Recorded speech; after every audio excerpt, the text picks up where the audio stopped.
dance off with the loser. Shame on me, I really thought we had a. Lately I be having conversations with myself cause I feel like I have nobody to talk to. I be having conversations with myself cause I feel like I have nobody to turn to. Everything was green light, now we got the red. Could've had somebody else, chose you instead. I be having conversations with myself cause I feel like I have nobody to talk to.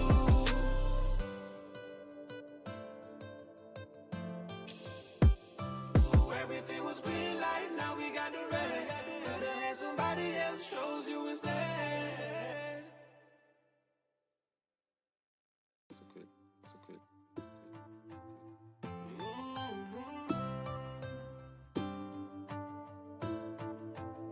Yeah, lately I be having conversations with myself cause I feel like I have nobody to talk to. I be having conversations with myself cause I feel like I have nobody to turn to. Everything was green light, now we got the red. Could've had somebody else, chose you instead. I be having conversations with myself cause I feel like I have nobody to talk to. Yes, greetings, everybody, greetings, one and all, wherever you're from, wherever you are. Greetings, Oli and Layamiga, Antigua, Barbuda, Dominica, Montserrat, the entire Caribbean, America, England, China, Taiwan, Czechoslovakia, wherever you are around the world, logged into us. We are about to get into another edition of The Topics, live here on Real Entertainment Networks. And it's, as usual, always a pleasure to have you, our listeners and followers, locked in with us here. With us this evening, we have Ras Banky, Shabazz, King, logged in with us. And we are going to get into another interesting edition of The Topics right here. Lots happening nationally, regionally, and internationally. And we're going to get into some of those issues along with yours. And so we definitely want to encourage those of you who are usually tuned into us, whether it's on the YouTube platform, the Twitch platform, or the Facebook platform. We really want to encourage you to post your comments. We do pay attention to the comments on the wall. And, we give you an opportunity to call in as well. I'll post a number probably when Banky is doing his introduction. I'll do that and probably seek to share the link as well. So we want to encourage you people to add your comment. We do pay more attention to the Facebook comments when we are live. We do sometimes get a chance to look into the YouTube, but sometimes that is a bit after. Some of the YouTube comments will come in though on the wall live. The live wall screen that you're seeing there, I think we're seeing Spiler Flicks. That was, I think, from an old edition, but that's where comments, whether from Twitch or YouTube, will come in along with some that are on the Facebook page. But I mostly follow what's happening on the Facebook, and we do try to respond to the comments as much as possible. So with that said, Banky, I'll give you an opportunity to, introduce yourself to the public, and then we get into some of the things that we will have on the agenda for this evening. Yes, greetings, Yasin, and greetings to the listening and viewing audience. Greatly appreciate you guys tuning in on another Tuesday evening of The Topics on Real Entertainment Network. Always let everyone know who close to you that, the show is on, and always different topics, interesting topics, and reasoning, as usual, as we do here, and educate the general public as we go along. Let me say good evening to the folks in Oli and Layamiga. Greatly appreciate you guys tuning in on another Tuesday evening. Also the folks in the neighboring islands, Saban Station, St. Bart's, along with the BVI and the US Virgin Islands. Also over at Montserrat, Antigua and Barbuda, and also the folks over in Bermuda. We have plenty of folks over there listening us throughout all these Caribbean islands, and it's always important to give recognition when ones and ones is listening. Also over in Anguilla, and the folks over in the whole region throughout the Caribbean, the Bahamas, and North America, straight up to Maine, Alaska, We have to be amazed. You know, upon earth that Nivision and Kiddishan and Antigans on there and Jamaicans, we all over, you know. So you might, because the place might be cold, you'll be amazed when you go to these places. We fit in everywhere. So it's just about adaptation. So also the folks over in Asia and over in Africa, and not forgetting our students studying in Costa Rica. Appreciate you guys tuning in. Also, wherever you're at, I mean, whether it's good afternoon, good morning, good night. Appreciate a different time zone. We really appreciate the guys staying up in the wee hours and listening. Sometimes it's another day in some places and early in the morning between working and different stuff. And you guys really dedicate yourself to listen to see what Yasin and myself been speaking about. It shows that the show have a very high standard and we speak true to whatever it is. And that's the way if we're going to be moving forward.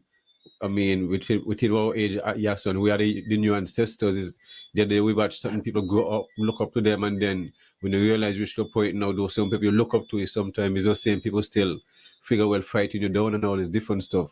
So it's amazing how life is. So we are who they used to look up to, and that's just the reality. Sometimes we don't want to accept these things, so we really have to present yourself well and lead by example, and that's just how it is. You know what I'm saying? So that's what this show is all about, is educational, and just looking forward for the discussion as usual. And remember, also you can be a part of the show and and voice your opinion. We need to be more open and not be intimidated in this time, because everything Yassel and myself been speaking about for the last couple of years is manifesting itself right now and unfolding in front of everyone's face, so they can't say we never been speaking about these things. Yes, Yasson. Yes, and that's a reality, you know. As I listen to a lot of what's happening, you know, in and around St. Kitts and Nevis, we definitely seeing and hearing a lot of what we would have been saying coming. And not even just think it's a Nevis, because our topics over the years, you know, spans the region, spans the globe, as we definitely address a number of topics, you know, on a wide scale. So we do, you know, want to encourage people as well to be that way. And also, as you mentioned, you know, we are, you know, becoming um, more aligned with what is considered the information age. And so we're at a stage in life now where, you know, there is not of a reason for you not to be um, properly informed and, you know, begin to really think more for yourself. I mean, as a matter of fact, I think in some cases we are overloaded with information if we are not too careful. And so that is something that we want to encourage as we continue. Now, Banky, you know, we're gonna get things rolling off from the local end. Like I said earlier, folks, if there's any topic that you want us to address or you want to add to the discussion, you're free to add it in the comment and, you know, we could address it. If there's anything that we're talking about that you want to add to as well to the discussion, you're free to add in the comment section. Now, Banky, as I look at what's going on in the music sector, um, let's kick it off on the music side. There's another regional and you could say international side of that topic that I would want to address as well. But let's deal with it from the home sector first. Um, I am really happy and impressed to see that you know, Byron Messiah has opted to, you know, take du jour on a tour, and seemingly as well as an upcoming producer out of St. Kitts as well, Scratchy Bama, who is also on the tour with them. And I think the last I saw, They were in the UK. I think I saw them in England and really doing some great things out there and linking up with a lot of different people as I'm seeing some of the clips and so on. And I think it is a real good look for the music industry and for Finkish and Nevis. And I am really um, happy because I was really looking forward to see much more of this. Within the local music fraternity, there was a lot of rift, and as we would say locally, war and so on within the brethren and so on. But seemingly, there's a lot more, togetherness, which is what we really do need. And I'm really loving that impression where you can reach out, you make it out there, and you can reach back home and say, yeah, let's take another one of us, on the road too, so that he can make it as well, and then others that might just be a pattern or a trend, and so we could have more of our talented, very very talented artists, also representing in the music space as for many years, especially the reggae and dancehall arena and so on has been dominated by Jamaica, so to speak. And if you're not Jamaican or out of Jamaica and so on, you don't necessarily get that kind of you know credence and credit. And to see, well, the reality is Byron never denied or denies the fact that he was born in Jamaica. However, he grew up in St. Kitts, right? And represent St. Kitts and Nevis in his music. And so it is St. Kitts and Nevis that he represents, even though he is Jamaica. He represents the Caribbean, he represents the world. But to see that he has say, yeah, reach back and take another brother and take him out there and tour, and they're right now touring out there, I say yes. Kudos to that, and we need to see a lot more of that. And I hope that it work as a sort of catalyst to help to push more of our local artists and empower more of our local artists. Let's address that, and then I guess I'll get into something else. So probably you can give familiar with that aspect Well, of it. I've seen the flyer when in the European tour with he and Bijou. It's always a good thing when young people get a chance and they bring on their friends, especially talented one, because I think these guys get along from since they're here in St. Kitts, so it's not a surprise. Dijo himself is on a different level where he have a different kind of R&B flow, and then Right. still can more or less I must say like dancehall reggae kind of vibes.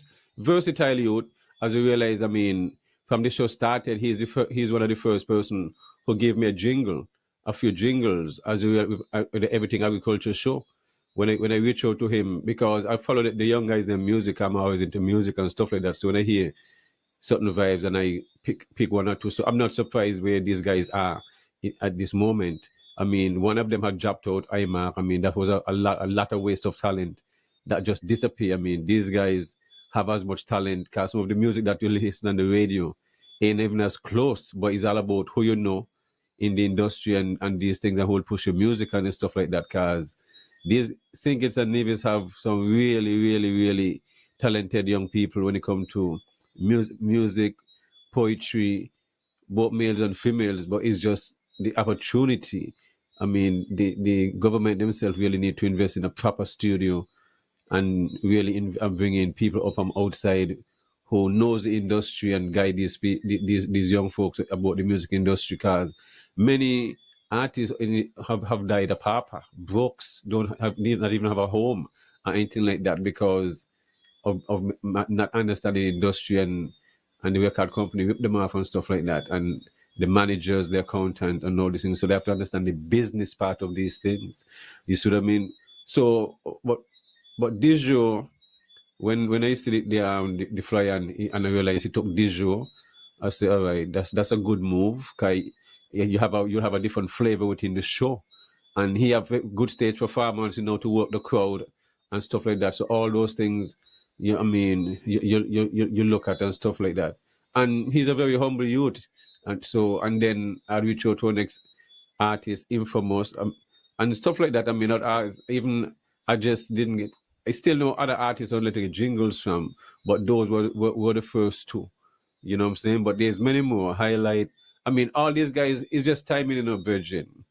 It's just timing, and the government really gonna have to invest serious money, just like invest money in tourism. They invest this money in agriculture and in the youth. The human resource is the most important resource, because these guys are now ambassadors, and they should be treated you know what I mean, with a lot more dignity and stuff like that. In Jamaica, a lot of these guys, I mean, the country show them a lot of respect, but here we truly know them and see them every Well, day. And don't really, even the cricketers and them the same way. We don't really take them that serious because we're just a humble society. We're just different. You know what I'm saying? We just different. We don't really give them what they deserve. How they put the country out there, and that's just how it's amazing. So I'm happy for them. well, Definitely, it's a good look. well, you think it's time now for that change? I must say, It's in all always time for fairness. change in a virgin. Yeah, so not this time. Think we are. I always say we live in like in the Stone Age time. You see the Flintstone, and you got a car when you go up, Mhm. and they got the wooden car, and you run with your foot. We're still in them times there. Yeah, we're still in them times there. Especially with the Well, resources that we have. Yeah. No, with the resources that we have, yes, okay. son. The resources that we have, the Yes. money that is being wasted, and you still look at the same. Just some minute to school over nearly 30 years ago. The schools still the same, the hall still the same. It's like you got back in time. It's the reality, and the resources are there, my brethren. You see what I mean? So, and these are willful acts. Let me say something, and the youth them who listen to me, because we're here to speak. The future is always now. Past, present, future exists one time. You see what I mean? Don't let people tell, oh, your future, your turn to come yet. Brethren, not name so. If you're in an institution or wherever it is and you have somebody younger come in, give them to show themselves. If you keep them down and not because you used to work when in a year 10, 30 years ago and next money come, that means that they need to work in and the resources there to have vehicles and stuff like that. The future is always no, yeah, yes, and time don't exist. You understand? So always give those who come behind the chance to show themselves, give them the space to breathe, and you guide them if you feel like they could tweak them or whatever. And that's it. Ain't no reason to be intimidated. The future is always no. And that's why I teach my youth and them. Don't hold back from the youth and be intimidated when others come from behind. You always mix different technology with tradition, and that's it. But we're in a society where we are very intimidated by change and by the younger generation where, boy, me not build a house until me 60. So you can't build one when you're 20, or when you're 18, or when you're 30. Stupidness. You know what I'm saying? You buy a car when you're 40, your man can buy one when he's 60, when he's 18, just get a license. Madness. And that's just how our society is. Time is different. You know what I'm saying? So that's just my thing. Well, I am going to look at a few things, right? Where the music industry is concerned. And I must say, first up, in all fairness, where um the industry is concerning, we are having a growing industry for a number of years, especially the young artists coming up. Let's say the artists within the Byron Messiah realm and a little bit before that. Because, Yes. for many years, as you mentioned, there would have been a lot of artists, and St. Kitts and Masood Nevis. Siddiqui. You remember when you travel coming to Right. St. Kitts, you'll see Masood Siddiqui on the screen there talking about for promoting the tourism sector. He and a young lady and the kind of vibes, you know what I'm saying? These are the Then, kind of things. and So then a man before, like him then will be before smiling now. Masood, Yes. before Masood, now you had the crucial banking now era, Crucial bank, like, exactly. people Yes. within, Yes. like, within that Of era course. now that, so Yes. yeah, you had different realms. However, within all Yes. the realms of these people, we have this kind of stigma in St. Kitts and Nevis where if it is not necessarily soca or calypso, the artists kind of really get a fight. Any alternative music outside of Kaiso and soca. More so Kaiso because I guess within Carnival, kind of soca the groovy and that also had their fight as well to actually create a space for us. And you know, today, look at where yeah. crucial banking is. Crucial banking is global, right? But still does not have the recognition Yes. at the home. And see some of that You you even you on the Navy you're breaking side, up. You're where breaking up, you have Yasan. You're people breaking up. like, You're coming in chop up. uh, yeah, better now? Go ahead. Yeah, even on the Navy side, a lot of artists who would have been representing over the years and don't get the kind of recognition and respect. The sportman and the musician, I don't know if it's because, you know, our society just look up to more or less the academics or the academia. And so because these people don't necessarily have any 9 and 10 subjects or went to this university or that university and so on, there's still that kind of pushback and fight back, like who you be, how you could, I mean, you ain't, got no title and no this, and so how you could just, is that still a part of what we're experiencing today? Um, in in You're in asking, terms of in terms are you of in denial? You're asking, are you playing in denial? Which is it? well, Which is it? me playing in denial, and I know what it is. I see. I mean, we see it. I mean, that's just what it is. Yes. Who is you? How you could just, I mean, the carpenter, the farmer.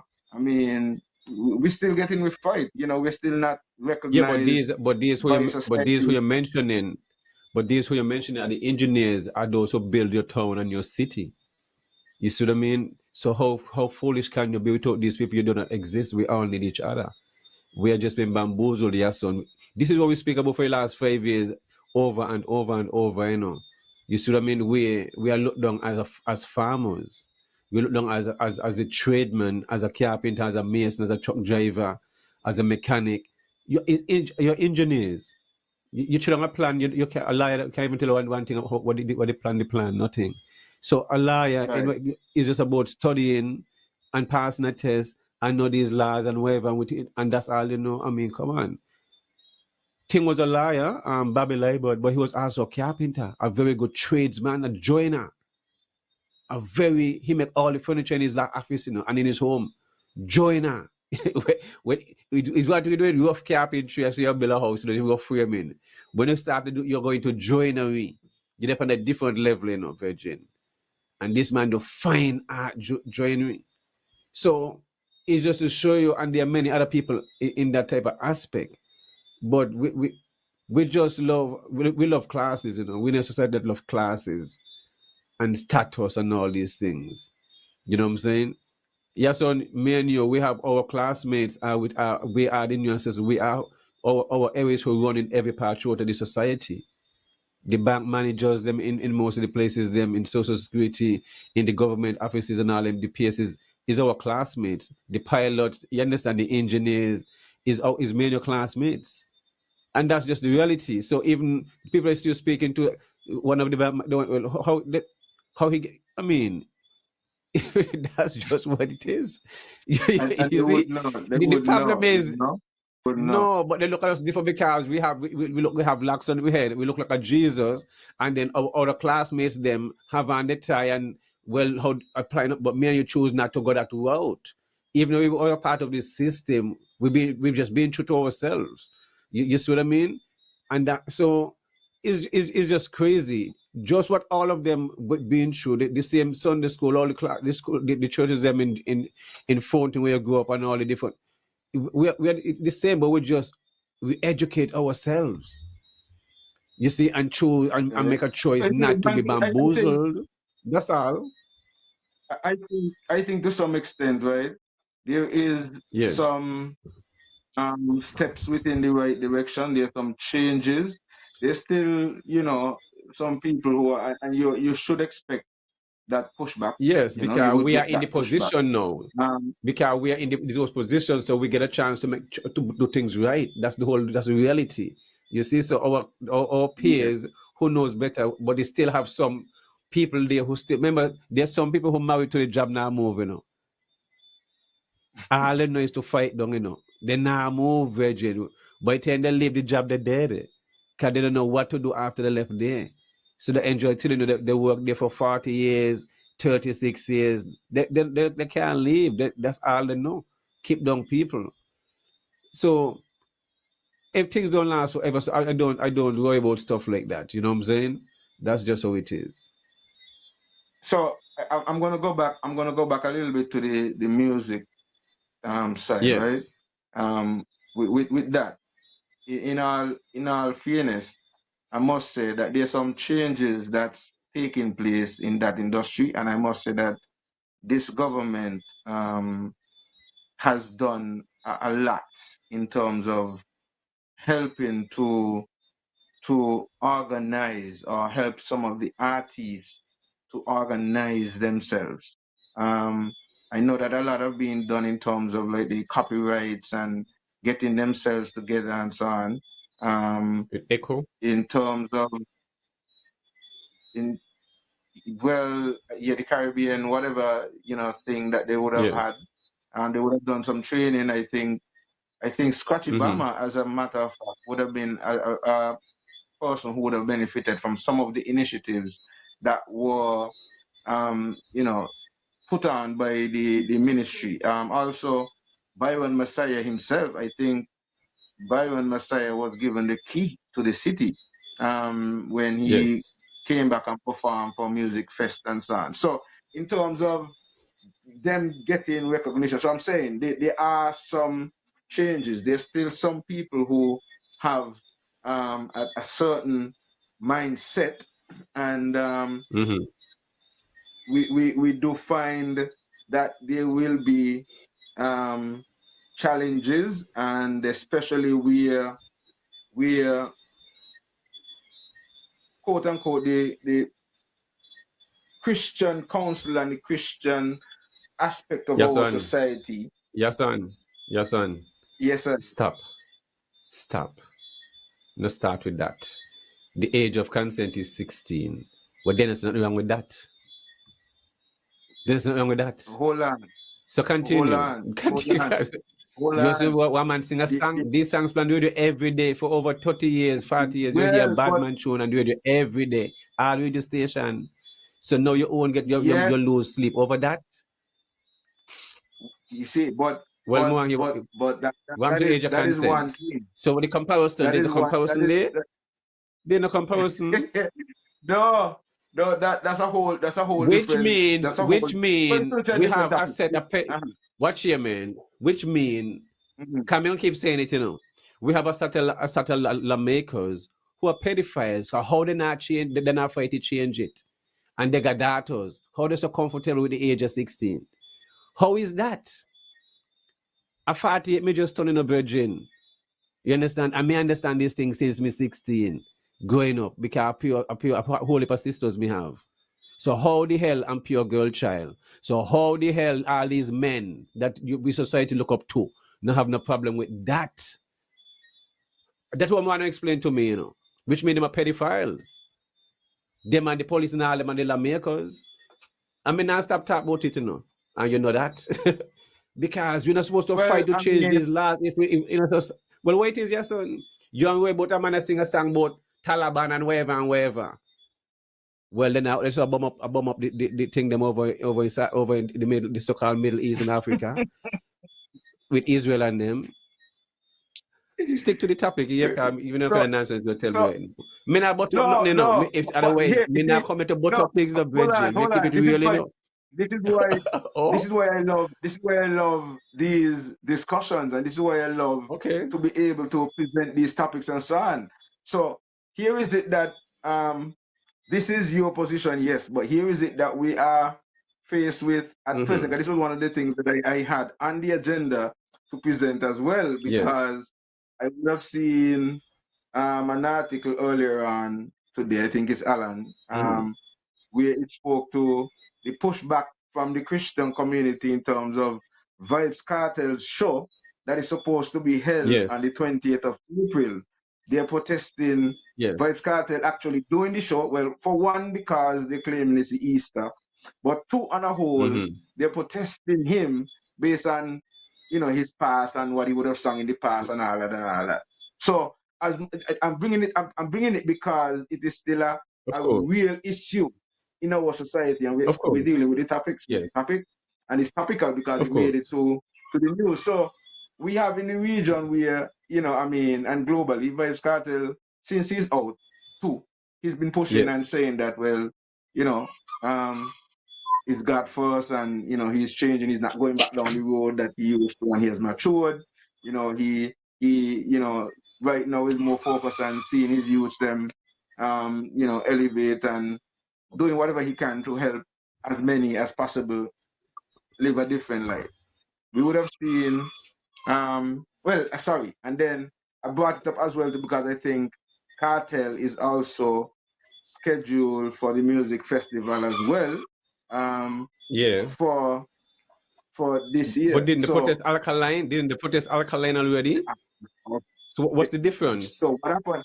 What happened is Alkaline was protested at Nevis. I think Nevis didn't allow Alkaline to Or perform, but I think is yes, Nevis? so I think it was Nevis.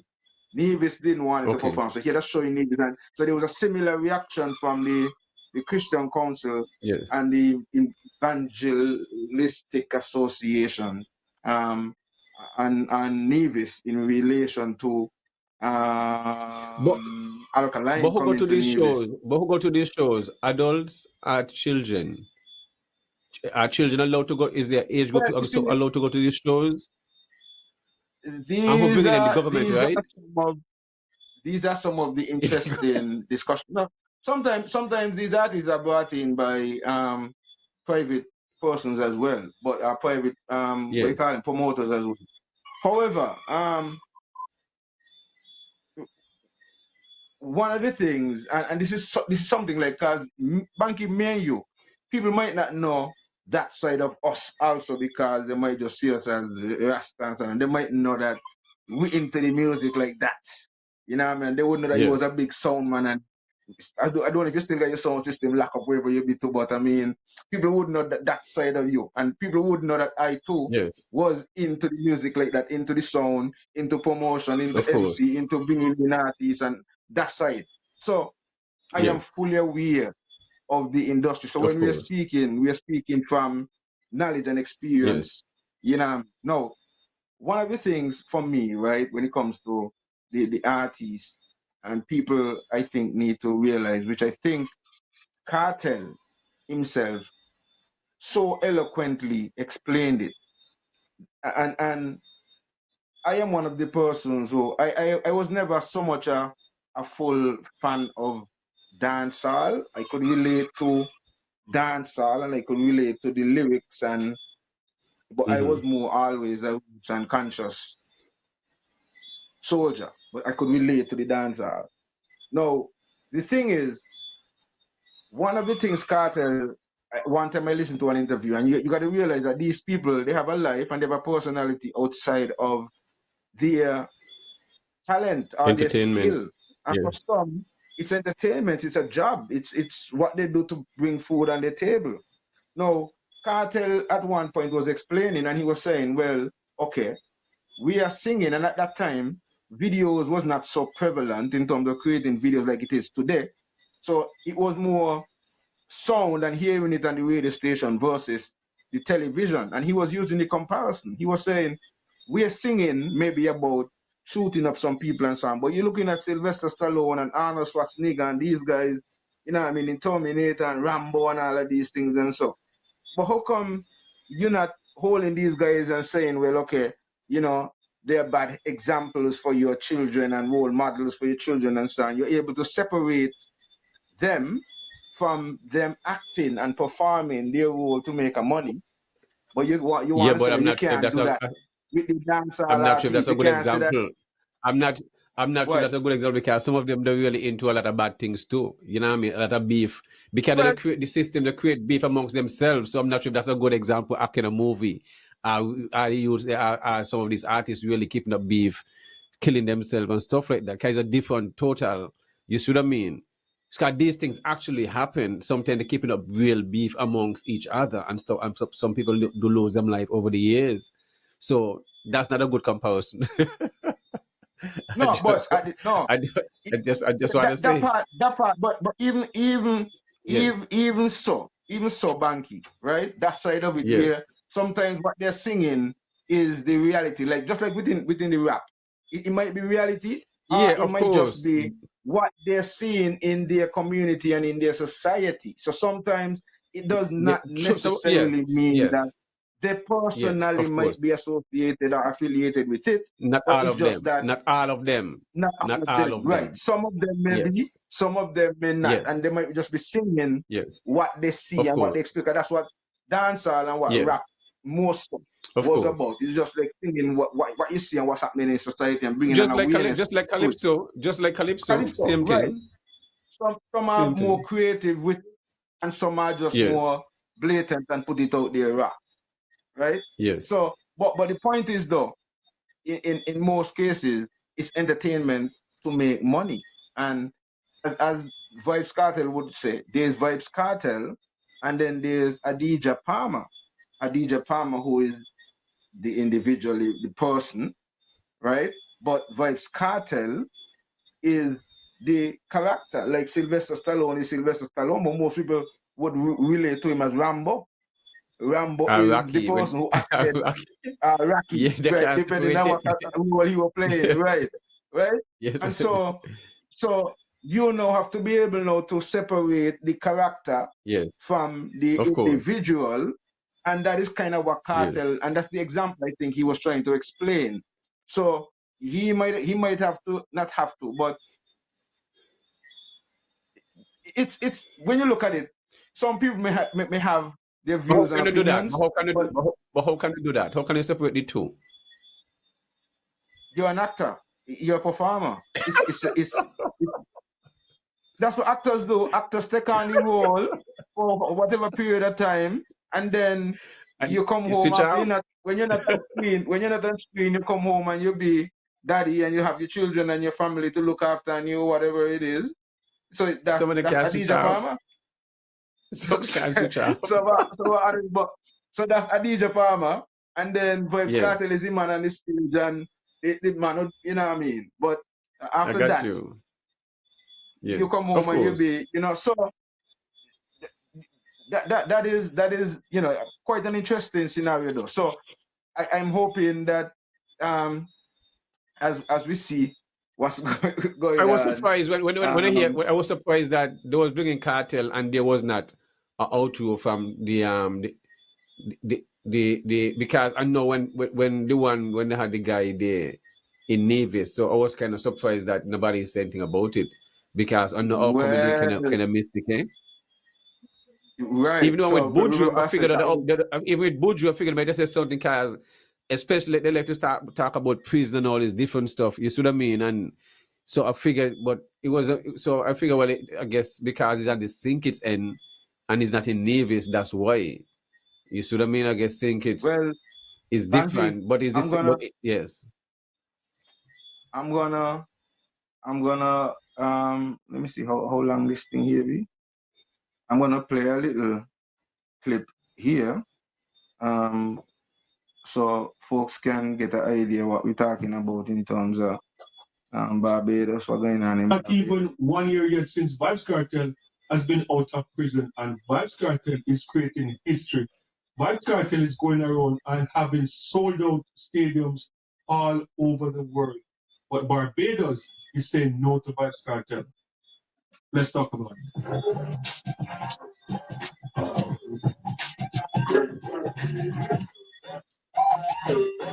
So Vibes Cartel has been on a rampage since coming out of prison last year, July, and Vibes Cartel has been pretty much going around and selling out stadium.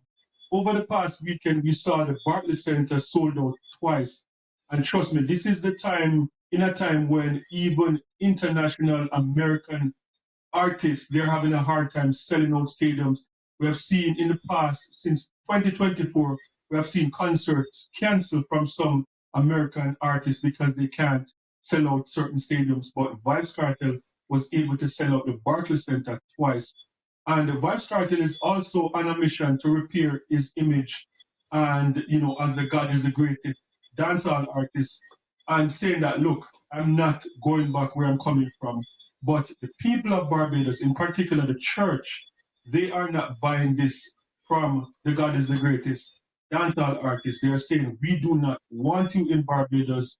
We don't want you on Easter Sunday, and we don't want you after Easter Sunday if you are not going to come to Barbados and to sing positive songs.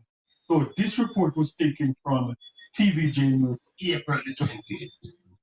All them say them bad and them consult. I want Barbados. Two them like Barbados. But not all Bajans are happy. But all work for Mr. Vibes Cartel and the promoters right now is this. We are definitely against you coming here to sing and parade on Easter on Sunday with a church report to party section and worship. The protest staged by a group of Christians today comes 8 days before the DJ headlines the show titled The Comet is Coming. In fact, we are not in agreement with any other day if you're coming with something negative. If you're negative, stay away. If you're positive, you're welcome. So the church today is saying loud and clear with our feet on the ground, no in this country and no on Easter. The group says there must be a commitment to positive music for them to be comfortable with the God is the greatest DJ's performance. If you come to sing songs or encouragement involving drums and things that are negative, and they say we will have more increase in murder, we said no, vote here. We will welcome you if you come here for good. But if you come for negative, we will not allow that. We said no, vote here. But since his release, Cartel has been on a quest to change his image.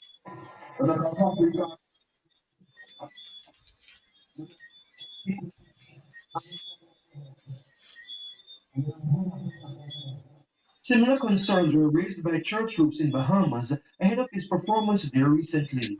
Vibes Cartel was nominated for a Grammy, received a Mobo Award, re-released an album, and has sold out the National Stadium in Jamaica since his release.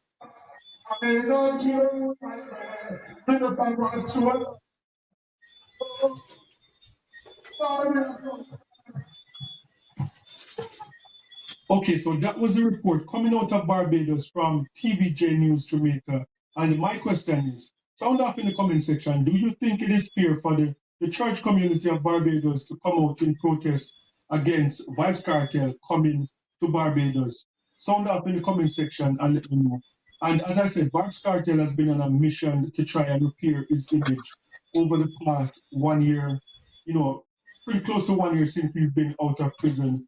And we have seen like some leaders in the Caribbean embrace him and some not so much. Even in Jamaica itself, we have not seen the Prime Minister of Jamaica or any politician really, apart from we saw the opposition try to get some clout out of Vibes Cartel coming out of prison. But we have not seen the Prime Minister of Jamaica try to do anything or say anything that is in support of Vibes Cartel. And we saw the Prime Minister of St. Vincent and the Grenadines, Ralph Gonzalez. We saw a lot of criticism from different circles in the Caribbean that when Vibes Cartel went to St. Vincent and the Grenadines and was hanging out with the Prime Minister, we also saw some criticism coming from the President of Guyana, President Ali, when President Ali invited Vibes Cartel to Guyana. So this is not new. And the same thing with Bahamas. Bahamas, they had a protest.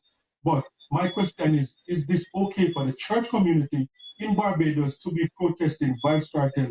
Do they have a point for not wanting Vibes Cartel in their country? Sound off in the comment section and let me know your thoughts. All right. Well, that's some opinion from Barbados, and we would have seen, I think, Vibes Cartel before he went to the US. He performed in Bahamas. He sold out, in the US recently. Everybody positive views and waves from the shows. He's scheduled to perform in Guyana as well, and also St. Kitts and Nevis. We just had our little tidbit to say on that. I don't know if you want to add anything else, Banky. Well, yes, son, but who going to these shows he have a fan base, right? Mm-hmm. So when Easter come, so no cartel gonna play, no clubs, no way, no on the beach, where these things don't make no sense, my virgin. These things don't make no sense, virgin. Because we're not living in a society. There are people here who are Hindu, there are people here who are Muslim, there are people here all kind of different stuff. So there are people who so not because you're up in your feelings about something that means the world shut down, You see what I mean? And that is the problem of the world, because some people are about control and they go to sleep comfortable and clap when think that don't make no sense, virgin. We gotta get out of this control mechanism, because what they're doing is just pouring fire upon fire. Because they ain't right. They're not right. I remember, right, growing up, because the Church of God is right there, so across from by my virgin Bugsy, by Emily and them. Yes. You know what I mean? Yes. So we by Bugsy and Bugsy playing the music and whatever. And Miss Nisbet and Maisie and them from Jessup and them and Bernie and them would open, come Emily would hold the key for the church. You understand? So they'll just come in and they go over and open up the church and whatever and vibes. And Bugs will they play music and the kind of vibes. Virgin, Sunday time with their cool and whatever. They'll just walk out the church. Come over, walk in a Bugsy house, turn down the music, and go back over. You would just laugh. You understand it?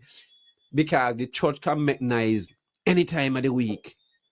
You see? As loud as they want. Disturb the whole neighborhood, my virgin. And that is fine in the name of them. Any time of the week, they make noise, in our society. Any time of the week. Any time of the week. So how can these things be right? Okay, this harvest will come up. They're going to beg everybody for things. And they're going to take the same thing they beg and sell it to the congregation to come there every week, 7 days a week. You're going to give them, if you beg things, you're going to give them to the people them. Well, how are you going to sell them and still sell them more than the people them on the street? These are the reality. So you can't. The money is for the work, and do it. the money is for the work of the Lord. Yeah, money is for the work of the Lord. Yeah, right. We're going to save mine. It's all right. You're canning me, yes, son. Me not give the money willingly. You're canning me. I'm not giving the money willingly. You're canning me. There is a bank account in there, Mark Jesus Christ. So when you give you the to the third comedy to the third comedy night. When you give your donation and you put your money in your collection and whatever, and Sundays, Monday morning, the preacher takes it into the bank account for Jesus. This is what we're gonna do. Cause Liam got a bingo for $5,000. Me put in a bigger bingo. Right? Cause Liam got bingo Saturday coming up, for $5,000, right? So me I'm putting a bigger bingo for all the Christians them out there. I want them to bring proof for all the years they've been living for who went, prove that they know that somebody who went to heaven or hell went and came back and they could bring the proof. And I'll give them a quarter acre of land down in Brazil, land in offer. Once they bring the proof, I'll send over the title to them. And so, and anyone bring the proof that you know my mom died, my brother died, and I see him there, and he was there drinking honey and milk and working the farm and doing well and all these things, and I'll give you a quarter acre of land, just like I saw. Just prove it. You have to me not lose. Me not to lose no. That's it. Just bring the proof. Because I remember when I remember when my uncle died, Uncle Eugene. I hear someone said, "Oh, he got to hell." I look at the person and say, "A Christian, you know." Just because I said, "Okay, well, how you know he got to hell?" Just so, you see, just so. So anyone, even anyone who listen to shows and stuff like that, bring the evidence, and you all get a quarter acre of land. Is that a problem? You understand? And the land value over 100,000 US. So you all see what I'm talking about, right? Easy as that. So me don't tap lime. Okay? Me don't tap lime, your son. So the topics have a big giveaway. Quarter acre land. Your son will give a quarter acre land. So, and this gonna continue every time the topics come on, eh? So let it bring the proof, because I really want to give it away. You see what I mean? Yeah, so we could prepare ourselves for the other side of where we're going and which part, tell you which part hell lay and heaven and all these things. Because we need to get to these things. So a quarter acre land up for grab, and make sure you all share the link and let them tune in. Anyone who have the evidence and the proof that one's went back and come back and wherever your son. So your son, you're the winner. No. Me ain't taking part in the raffle there. Me ain't taking part in the bingo there. I go in Grenada right now. I taking a trip right now to Grenada. I don't know about you right now, but I'm moving on to Grenada right now, right? Go ahead, we Because go Grenada. Of course, we're good. the Prime Minister of Grenada is signing an Yes. agreement with Saudi Arabia for travel and trade. And Yes. I am loving some of these things that I am seeing. A lot of these things, as we see some of these things that are happening globally, and some of the shifts that many of the regional leaders are making, they're things that Yes. should have been done a long time ago. The only slight issue that I have within the region right now, more truthfully, is the fact that CARICOM is not as strong as it should be, so that in a lot of cases, some of these decisions are being made by some of these leaders, even though they are sovereign leaders, so to speak, that there's a bit more uniformity in decisions that we are making. Otherwise, then CARICOM would not necessarily be able to be as strong as it should be in some cases. So that is that aspect of how I am looking at it. Reason being, the reason why I'm looking at that right now, as we're talking the topics, right? Okay, you may find that Grenada might be signing agreements with Saudi Arabia, and you might find some other Caribbean country might be doing business with Saudi Arabia. And then let's say Saudi Arabia has issues with America, for example, and we see what would have happened recently. That's one aspect. Let's look at the fact that we have China and Taiwan within the Caribbean region. We have some countries in CARICOM have relations with China, and then we have some countries in the Caribbean which pledge their support to Taiwan. Now, I think if it wasn't today or yesterday, I'm seeing some articles saying that China would have surrounded Taiwan with some amount of warplanes and ships and so on. So there's that play out there where China is seeking to take Taiwan. Similarly, how Russia is seemingly looking to take over Ukraine, right? Now, let's say that is supposed to take place.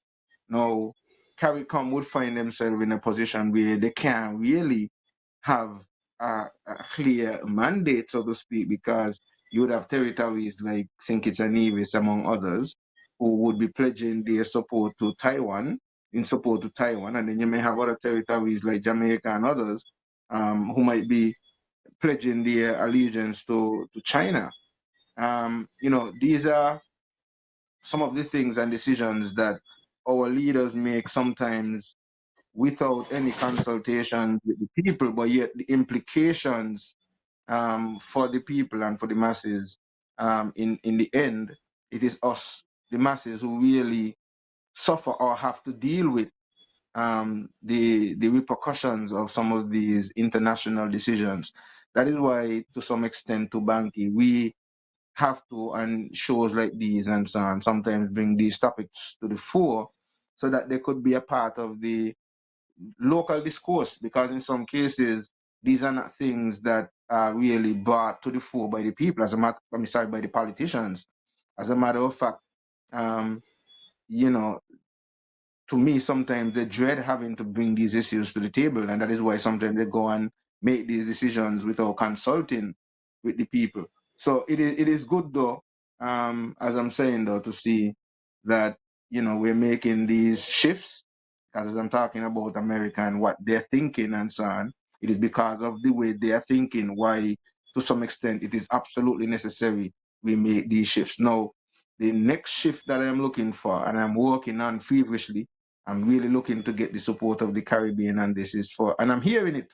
And so it really motivates me to feel like they are really going to accept this and move with it and run with it, is that same move to develop that link between Africa and the Caribbean. And that is where I am really strongly looking forward to see our elected officials seek to push. And speaking of that, we would have Yeah, seen but at least, you just mentioned the Saudi Arabia, and but them places like Egypt are Africa land. You see what I mean? But right, but right, how they set it, it's Africa land. You know, right, that is part of Africa. You see, is it those are right. desert land, and those are land was given to Yes. them. You understand? Because of France and Europe and America and all them. Then so you see the world is always been thinking, no, it's Saudi Arabia and France, Africa. You see, but if you trade it with a one set of type of people now who just money is always involved in things. These are just economics, just money. So I just mentioned the part they can. Then you say people trade with Africa, but Africa land. You see, Right, those are right, right. conquerors, So it ties right into it. conquerors, Yes, yes. conquerors, because history is speaking. You see what I mean? Because everybody who come to even coming to the Caribbean, you come into Africa the same way. You see what I mean? These places, you just coming to take, and nothing changed. But Nothing changed it's in the just, sense, Banky, it's time though for us Yes, to awaken our consciousness as a people and really yes, make these shifts. And we are seeing some of these leaders now in Africa really making some shifts. We are of seeing what's course. happening in Burkina Faso. We are seeing what's happening Yes, in Niger, and the other Mali and one is, I Mali. think, is Mali, right? Yes, They are creating waves, and some may even, to some who want to talk about the military rulership and so on. Let's move to Namibia. Let's move over to Namibia, where this is a democratic leadership, where they now have a female leader, yes. and she is making some serious waves. She also is standing up and really After representing a while, um, of course. Africa. After a while, She has, people will, a generation will rise up. That's just yeah, how it man. is. She has It deported cannot be the 500 same all the time. Americans. Yes. She has deported 500 Americans, and she's pushing very much for visa-free Africa, because these are things that we have to understand as well. Africa was divided by Europeans. It was just one land mass. People, the nomads, we live a nomad life. People, moved and moved their families around and so on. It was the I think it's the Belgium conference when they split up, Yes. and they actually gave the name Africa because, as a matter of fact, prior to that, Of there was course. no word, so to speak, Africa. Of They course. were the ones who Yes. gave the name Africa and divided up Africa. Belgium and Spain and France and Just change up England all these and names, all of these, and then you have all of these borders, yes. and you create all of these Yes. borders, imaginary lines, where you would have had two people, one group of people, and then because you want a line through here now, one side over here belongs to France, and the side over there belongs to Britain. And these two set of people that used to live, now one start to speak French and one start to speak English. And one start to feel the better because they're speaking French, and the other one feel, and these kind of divisions, and all of this was a part of the divide and rule and conquer, which are things that we really have to seriously address. So, though it is sort of by force through what is happening with the tariff war and all of these different things that's happening, and the pressure from America and Europe and all of these different things that's causing leadership in the Caribbean to consider more seriously these types of relationships. I welcome them, though a bit late. I welcome them, and I think they need to move even faster. That is why I'm saying I have that link with that airline, Banky, and I'm really hoping that we can really make this a reality. So, PM, Prime Minister Joe, and Premier Mark Brantley, I hear you all talk about going to making that trip, and you all want to make this a reality. The possibility of that airline moving into the Caribbean is as real as today if you all are serious to sign. All of the variables are together. It is just for you to say, yes, we are not just talking, we are ready to do it. And so Remember, I'm everything really is loving that. business in the Yastan. Everything is business, because airline not just gonna fly come here with two people go back with empty. You see what I mean? So once the traffic and the movement is there to connect to different places and stuff like that. So, Because if, so, if Grenada so have to do that, the Banky, Qatar to do airline, that, yes, no, to do that, yes, even though you sign the agreement, because like signing the agreements would be like the first phase, but a part of of that, course. you would have to have your marketing and marketing strategy and marketing plan as a part of it. So when you're going to do that, so let's say we are going to crank up between Ghana and the Caribbean, which is what I'm working on right now. Then you would have to do a couple of months, or months ahead, in terms of pushing and marketing and getting the information out there and developing the market research and so on, find out what's the tempo, what's the feel, if people would be willing to do this, and sell it as well too, because one of the things that you would have to be selling is the fact that now you are creating the opportunity for direct flights, 8 or 9 hours, the same amount of time it might take to go to England, or what I mean. And now you don't have to go through Europe to come to the Caribbean. You can now directly just jump on a plane from maybe Nigeria or Ghana and be in the Caribbean in 8 or 9 hours. That is one of the pushbacks that a lot of people who are even considering traveling out of Ghana to come to the Caribbean, because most of these people, Banky, in African territories, even though the social media would want to make us feel like Africa is so poor and all that and so on, there are a lot of wealthy people Hmm. over there, and they live just like Of course, I Americans and mean, other people all over the world. And time of summertime or change, whenever it Jason. is, they want to take a vacation as well. So some of them, they go to Europe, some of them go to America, just like a lot of us do in the Caribbean as well. But had they have the opportunity to come to the Caribbean, right, without having to have a 12-hour delay, overlaying one territory, and then maybe don't reach to the destination until 2, 3 days after. Most people don't want to do that. Most people, if they could get to the destination the same day, they would be more willing to do that. And so these are some of the things that you would have to be able to sell as a part of the marketing, the destination and the routes and so on. So that is expected, Banky. Definitely expected that would have to be a part of it. Yes, it's as I say, I mean, trade is always cool, and as I said, the marketing part of it. And yes, and in these times, nobody should be able to fool anybody. I mean, is there a lot of exploitation? Poverty is everywhere in a virgin. Everywhere you go, you find poverty. You understand? America, all in developed big cities, there's poverty, a lot of homelessness. So it's not the media is controlled to make you think one way of your own self. You see what I mean? And that's just how it is. Negativity, but whereas they are there in these same places, mining and stealing and havocing the resources. It's just like the trade war.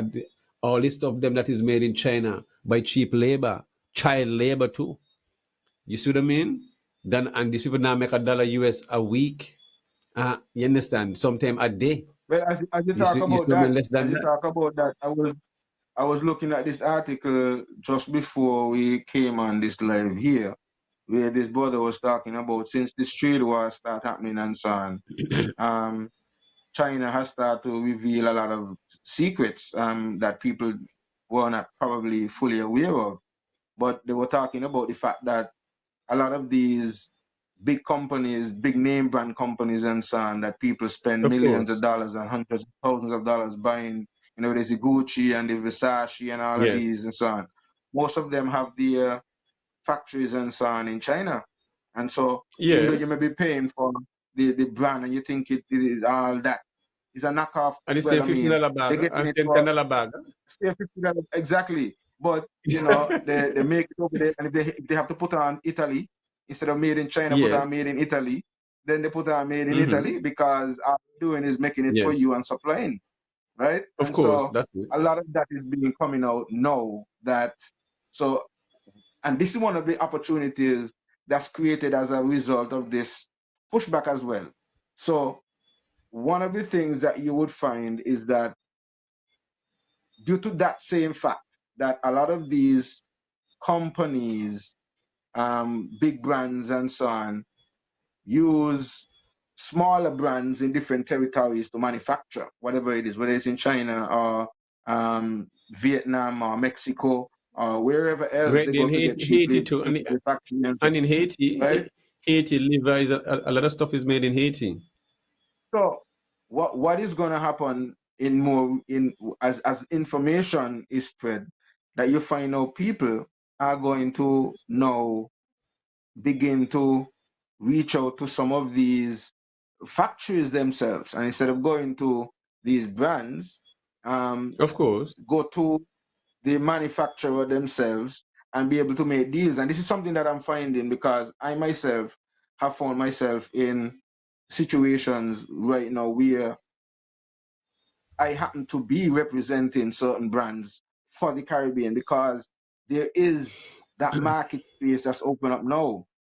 So you have companies like maybe in India, right, that are manufacturing, like right now I'm doing some business with a company from India that is manufacturing agricultural solar equipment. They have solar cameras for agriculture. They have solar equipment for pests, to get rid of pests and so on. A number of different gadgets. But the company is originally out of India.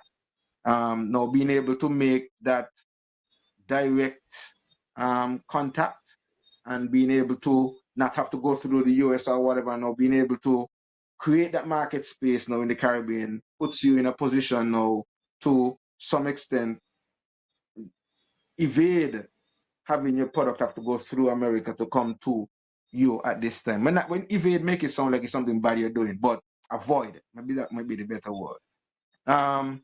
Sorry, Bobby Jones, yes, we're taking calls.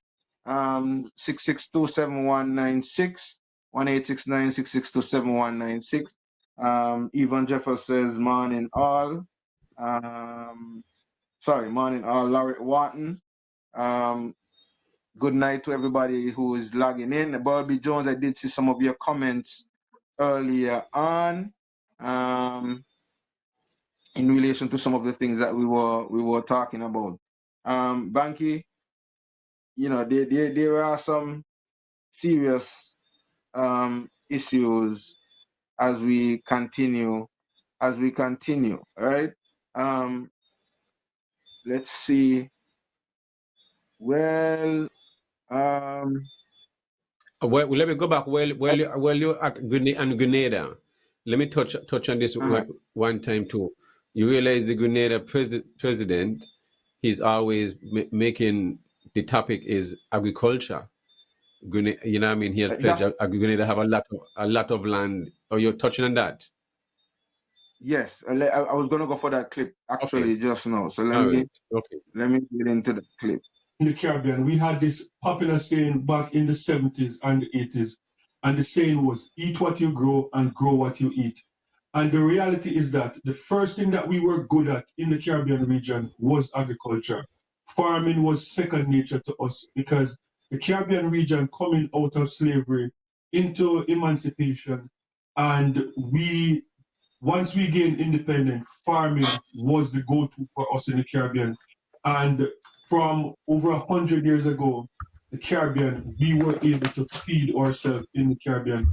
So it is such disheartening and such a disheartening feeling that in 2025, when you look at the landscape of the Caribbean, when you go into the supermarkets, when you go into the markets, and you see that a lot of the products that we have in the Caribbean, they're not from the Caribbean. Simple thing as farming, we're getting onions from America, we're getting onions from Mexico, we're getting garlic from China. And the thing is, the disheartening thing about it is that if some logistic problem should take place in 2025 with the ships coming into the Caribbean, we would probably starve to death because we are not feeding ourselves. And the thing is, it is so obvious that our leaders, the leaders in the Caribbean, have failed us big time. The politicians in the Caribbean have failed the people of the Caribbean big time because the basic responsibility of a government first to make sure that the people have food and clean water, basic. And I know people will say, like, oh, that is the responsibility of the private sector and so forth. But no, that is the responsibility of the government. In any developed country that you see in the world, the government is always there making sure that farming is operating to a certain standard. There are a lot of grants in Canada, in America for like dairy farmers, for like potato farmers, like anything that the government of these countries deem as very important to feeding their society. They're always there in terms of grant and making sure that these farmers can be funded. So our politicians have really failed us in the Caribbean. And this is not rocket science because as I said, as a child growing up, we used to feed ourselves in the Caribbean.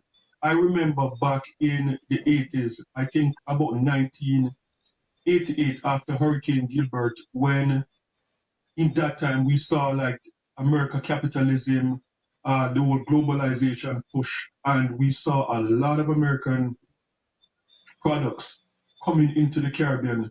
And I remember as a young man in Jamaica at the time, there was commercials on TV because of this whole globalization and free trade, and a lot of like junk food from America was started making its way into the Caribbean.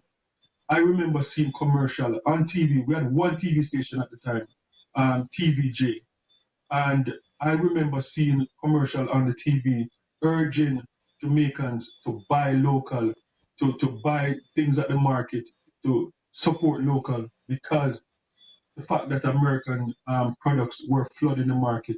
So in 2025, the fact that when we go into our supermarket, like as I said, 70% of what we see in the supermarket is coming from outside of the region.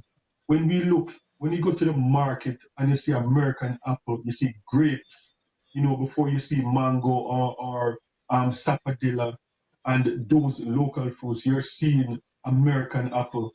It is not a good feeling. So with this 10% tariff that the Trump administration placed on all Caribbean islands, I am hoping that this will light some fire under the foot of the leaders of the Caribbean so we can get back to where we were in the 80s, get back to farming. And since the announcement of the 10% tariff, I've been looking out to see reaction from the leaders in the Caribbean. Dickon Mitchell, the Prime Minister of Grenada, is the first one that I saw step up so far. And talking about farming in Grenada, and not just farming for Grenada, but to supply other Eastern Caribbean islands. So this is what the Prime Minister of Grenada, the Honorable Dickon Mitchell, had to say. And so I want to challenge your agronomists to be more ambitious than just saying in 3 years' time we'll have 100 and the capacity to do 185 plants. Because there is a lot of idle land in Grenada. A lot of land has not been planted since Hurricane Ivan. That's 20 years ago. And so there is significant opportunity for us to ramp up production throughout the length and breadth of Grenada. The Prime Minister further urged the agronomists to think beyond supplying Grenada alone. And I want to emphasize, we are not just planting for ourselves.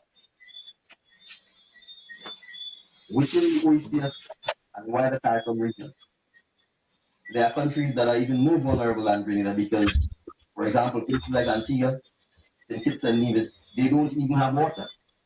Almost all of their drinking water is produced by reverse osmosis. And so we have to appreciate that we are in a unique position to not just plan for ourselves, but to plan for our brothers and sisters in the region. We must be able to do so. So I don't want us to limit our ambition to just attempting to satisfy our needs. Here at CARE 21, I'm on a mission to showcase the vibrant culture and the breathtaking beauty of the Caribbean while showcasing our culture and what. Yeah, Banky. That's basically the position of the Prime Minister of Grenada, and I am very much in line with his thinking and also the utterances of the brethren who made the presentation as well in relation to the go eat what you go and go or we eat concept, which is something that we would have been pushing and we have been saying for the past 5 years that we've been pushing the everything agriculture show. That's where we are, and we are with you. These are common sense, but these are common sense things, now, yes, and common sense, You cannot feed yourself and your people. You insist about nothing, Virgin. Am I supposed to take nobody serious? Common sense be. May show how common sense be. Just like in Burkina Faso, you understand? How the president just what he do? That's what people who care about you do. That's it. Ain't nothing hard in that. Yes, that's what should happen. But how do you equate that to you having a crisis and not even 5%, not even as much as 5% of your annual budget is allocated to agriculture? Because you're in serious, you're into real estate. Because you're into real estate, yes, and I'll keep speaking real estate. You're into selling land and passport. This is what I am saying, Banky. This is what I am saying. Who can benefit from those things there? Certain people benefit from that. Well then you can't be telling me that you're serious about agriculture. If you are telling me you're seeking to push this 25 by 25 agenda, and I am more, when I speak this way, I'm more speaking in relation to Nevis because I'm from Nevis originally. I know St. Kitts is doing some work. I don't know. I can't at this point pinpoint how much. You have a call coming. You have a call coming in. Let me take this call. Take the call. Yeah. Carlo, good evening. Yeah, good evening, man. Yeah, good evening to the item, man. Yeah, good evening to you, Banky, man, and your son over there on the other side. Yeah, this discussion, man, discussion that we have been here every week, man. Yeah, man, undoubtedly, man, the Caribbean region is in, it's like a crisis going on right now, bro. Politicians, them keep selling out the place. They don't have the integrity. and they're not representing the people that put them there. Definitely, in light of all this new thing that's going on with the president and it's when you look back at this, the Caribbean leaders have failed, bro. I've been making my own trees, and I've said that recently, and it's kind of ironic that you guys are playing these clips tonight. Some of this stuff is really common sense, like you said, Banky, man. But if you think about it, man, a little kid that goes to school. I remember when I was a youth growing up, some of us used to have our parents pack our lunch bags or lunch kits, them little lunch, them famous lunch kits when he was youth, man. Yes, of course. And I guarantee, yeah, them metal. The metal ones, them. Yeah, the metal ones, them. I hope some of us can remember those lunch kits, man. Yeah, the characters, pandem and stuff like that. Yeah. And I guarantee you, one of the objectives of the parents was to put either some fruit in that lunch kit or some vegetables in that lunch kit. So from kindergarten, man, a little youth in kindergarten knows how important it is to eat them fruits and vegetables. And we in the Caribbean, and we're going to talk about Sinkis and Nevis, we're very reactionary, not proactive. And we just not that long went through, what they call it, a pandemic? The COVID, what they call it, a pandemic? Plandemic, plan. Yeah, all right. Yeah, okay, got you. Yeah, so hear the joke, man. It just seems like we didn't even learn nothing from COVID. I know to myself, post-COVID era, it is still a thing. It's still going on right now. Of course. And some countries' economies have not even recovered yet. Yeah, but we're still in a recession from since 2008. Nothing changed. Nothing changed since 2008. That's a long time, man. Nothing changed, Virgin. People still not recover from 2008. There are people who still in St. Croix and places in St. Kitts been through hurricane and storm and they still got on tarpaulin on the roof. You see what I mean? But these are the reality, Virgin. Man. The struggle continues, man. Struggle always there. We're not, I personally saw post-COVID era as a failed New Year's resolution. That's what I saw that as. And it's happening right now. The lessons that we should have learned from COVID, we didn't enact. We didn't change our behaviors, but we're going right back to the old behaviors. Trying to eat some KFC instead of, roasting some breadfruit or something like that. I came to the island last year, and I'm heading out the village to go down to St. Kitts with a brethren. And a girl in the village of Cotton Ground shouted out to us, "Yo, man, where you all headed, man? Down St. Kitts? Can you bring back some KFC for me?" What type of SHIT is that, man? Girl, go home, go cook a pot. You know what I mean? Go find some item to eat somewhere. But we're not doing it, man. Nike got a slogan, just do it. And coming home to St. Kitts and Nevis, where we're going to suffer, man, is all of the money that was rigged into Bastille, a CBI program, and all them man just sit there and wasted that money and do all manner of things with that money. Now we're gonna feel the squeeze, bro. And I coined a phrase, battle of the visas, maybe from last year or something like that. I know I have a personal friend of mine, a big brother that I talk to I talk to him like every day, 2-3 times a day. And he can be a witness for me. I coined the phrase battle of the visas. Seeing that comment, these big countries, they don't have to drop no bombs on us, bro. They're just gotta restrict our travel to their countries. But we should be reciprocal. If they pass these rules and regulations on us, we should just do them the same thing. I don't see how all these countries around the world bowing down to Uncle Sam. Uncle Sam imposing all type of visa restrictions on us, and we don't impose visa restrictions on them.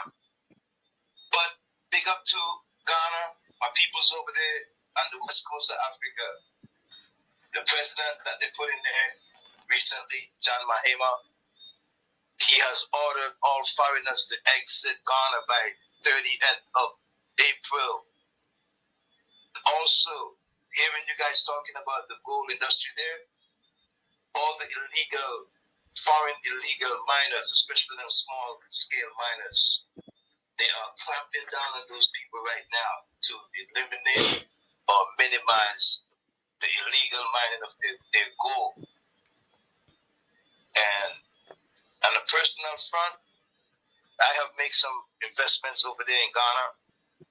And last year, I myself got involved with the shipping and the trade. And I've shipped off 4 shipments over there last year. And right now, I have one big shipment to go, bro. And I'm working on it right now as we speak. As soon as I get myself together, that shipment gonna be out of here. And I just want to say big up to the IDAM. But inside Sinkis and Nevis again, I have one comment more that I maybe might want to talk about. There is 2 clauses inside the Constitution, the Bryan Clause and the Dual Citizenship Clause. And to the powers may be, I hope that those guys be listening to I&I. Because Sinkis Nevis allowed dual citizenship, the Bryan Clause, it seems like to me, I don't care what nobody says. This is coming straight from I&I. This is my opinion and my views. They should remove that Bryan Clause of this Constitution. They should remove it. The Bryan Clause is putting barriers around certain citizens because those citizens, they claim say that they have a dual citizenship. They pledge an allegiance to a foreign country and got a foreign passport. But in my opinion, let's just restrict them. The pool of candidates that can possibly put their names on the ballots, so as we, the electorates, will have a wider pool of candidates to choose from, instead of limiting the field. Because what I've seen and what I've heard is that it's going to come down to the question of allegiance and loyalty. And if I may add, morality and all of those intangible qualities that we should have as individuals, it comes straight from the heart. It comes straight from the heart. And corruption as well. The AG made a statement that they raised the pay for the parliamentarians so as to curb the corrupted behaviors of these politicians or these parliamentarians. But if a man's going to be corrupt, no amount of money you can give him will stop him from being corrupted. And so now, let me come back to that Bryan Clause and close it out. The question comes down to allegiance and loyalty. But what I'm seeing is the pool of politicians that's in the federation underground, their man behavior is outrageous. They put their hand on the Bible and they raise their left hand primarily on the Bible and they raise their right hand and they pledge. They take an oath.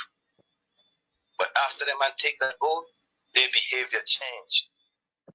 Their man don't care about the country and they don't care about the citizens. They only care about their own pockets. And the point I really want to bring out with that is that those politicians on the ground who think they're so loyal and think they so have allegiance to the federation, they should be treating the federation way better than what they're doing. The behavior behaviors is out of order. So the big point for me now is to say to the Federation of Sinkers and Nevers, those politicians on the ground, recyclables, they ain't got no more loyalty or allegiance to the Federation of Sinkers and Nevers than anybody else, especially the ones in the diaspora that want to come back and put their names on the ballots. So with that said, the barriers should be taken away, because if you got a wicketkeeper on your side of the cricket game and your team, I can have a wicketkeeper on my side too. So just as well as one party, PAM, can recruit a candidate from the diaspora, guess what? Labour Party can do the same. So that Brian clause, it is just a barrier around those citizens who are trying to come back and put their name on the ballots. We should not just be given the right to vote, we should be given the right to put our names on the ballots as well. And therefore, all citizens should enjoy all their fruits of their citizenship. And that's what I want to say tonight. And I really thank you for giving me the time to hear me. And I hope everybody heard my voice tonight. So thanks to you guys, and you guys keep up the good works. All right, give thanks, Carla. Yes, son? Yes, some interesting points brought up by the caller. In relation to the Brent clause, I think it is something that is embedded in a lot of different territories as well, because I think even in America, if you are not a born citizen in America, I think there's some issues that prevent, let's say, naturalized citizens from being running for the president or something to that effect. I was this guy who was seeking to challenge that. He was running for this last election, an Indian guy. I don't remember his name, but his story was that he was born in India, but he came to America at a pretty young age. I don't remember, but that story was brought up during this recent election that's gone there. Now, there would be the argument, Banky, that, well, you could have that right to vote, because in America they actually have absentee votes and so on. But I guess in relation now to that commitment to represent your country, I think that is where it is asking for that level of commitment. Because Banky, in reality, let's look at it that you have sworn allegiance to America, so to speak, right? What that means as well, because a part of that signing is, if, for example, there is the need for war or whatever, and America need for you to go out to represent them or assist them, a part of what you would have signed on to is that you will have to. Now, if you also, at that point, is the leader of your country, what are you gonna do? Tell your people you gotta leave now because you gotta go serve America? So that level of commitment to say that, okay, I want to represent my people, well, I'm willing to give up whatever it is that I have to give up to serve my people. That is what I think it is asking or requiring. So if you, to me, if you don't have that willingness or that level of commitment, then you're saying then that you're not willing to suck salt with your people if your people suck salt, so to speak, as we'll put it locally. And I guess that is the thinking or the rationale behind those who seek to upkeep that. There might be the debate on the different side of the argument. I'm open to that as well, but that's just how I kind of understand it or see it. I don't know if you want to add your 2 cents to it, Banky. Well, yes, and whether you have dual citizenship or you have one citizenship, you still the country still a mash up. so having all these things, you're still a liar to your country. You see what I mean? So all this is just gimmicks and canning. I'm gonna keep using the word can, cause me so keep things simple in a virgin. Whether you have three passport, one passport, the money still a disappear. What one thing have to do with the next? Have nothing to do with the next virgin. You hear all of them say, since independence, not even a comma changing the constitution with all these brilliant minds. Yes, With all these but brilliant minds, Banky, that uh-huh. in relation to that specific topic that we're talking about, With the there brain are class, examples. well, if you not change your comma, you don't change the brain class, that's a No, lot of waiting. hold on.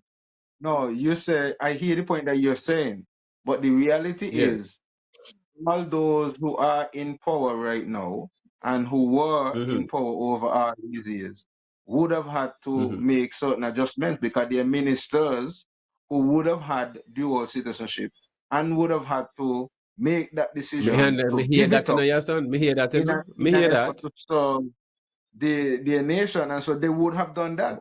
So you But might say my point, let me what does say, it have to do with the other? yeah, Even country still wrong, even though country still corrupt, even they still though corrupt. even though you give up, right, you still do whatever, right? Yes, and that is another side of it. But Yes. in relation to that, the premise or the argument for it, that is what I'm looking at. The premise the argument for justification for it. Let me put it that way. That might be a better word. The justification for seeking to maintain it or uphold it, I think, has some sort of merits in it. From that point of view. So, like I'm certain saying, things, certain things, certain things like these things, I leave it up to you. Take it to the people. If you let the people vote on these right. things. So that is what Certain that things is I'm where we about. Certain things I'm about. You see what I mean? I don't think because you see the whole constitution need rewriting. You know, the whole thing where you just see need banking, where you rewriting. see here what you just say, here what you just say a while ago. You just say a while ago Uh-huh. that a man ain't change, the man ain't change a comma. We were talking about earlier. We were talking about earlier the age of consent, which happens to be a part of the Yes, Constitution as well, right? of Which are course, things that of need to be course. changed, but we get the Yes. pushback and the argument that it is very difficult to change things in the Constitution. Oh, So really? here is it now, And you and this believe is that? why, yeah, So you believe if I that? believe it, So what's so difficult? if I believe it, What's so difficult? Yeah, what's so difficult in it? Well, who write it? the AI? difficulty comes. Uh-huh. Hold on, the difficulty comes Uh-huh. because of the fact that Yeah. our politics have become so divisive that even Mm-hmm. on issues that should be deemed or considered national issues, when those issues are being debated or presented, people tend to vote or vote based on party versus sometimes the national issue. Like you would have had for example, This is a new era, your son. The party thing, this is a new era. We'll kick out the party thing what to do. Because no, all but this canning thing not gonna work forever. why I'm saying the party thing, Banky, why I'm saying the party Yes. thing, because what you're asking for in relation to the change in the constitution, based on the process, I think I understand it that in some cases you'll have to get a 2/3 majority, and getting a 2/3 majority across the board To make would change. mean that to make changes in the constitution. It's not just about the politicians can just get up today and say they're going in and change this in there. It has to be. No, Is the it's people's not for them, you constitution. know.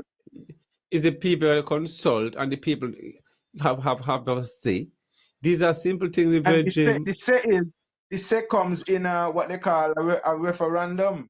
So there's Of usually what course. is considered a referendum. So what I'm saying is when the referendum is held, a lot of people, because of their partisan Party politics, politics. Of course, usually of vote course. along party lines versus Yes. looking at the national issue, even though it's a referendum and they shouldn't be thinking along party lines. In most cases, the people vote party lines, and as a result, sometimes you don't get that 2/3 majority that you need because the people are still in that mindset. I think the when there was a push for secession in Nevis was one of those issues as well, where a lot of the people wanted it. There was a lot, but there was some people who were still seeing it being pushed from a party. Well, so these are some of the issues and challenges that we are going to Yes. find in changing the constitution. That is why I guess you will hear them say that it is very hard to change things in the constitution. It's not hard really, because what it really requires is L- helping to educate the lazy. people.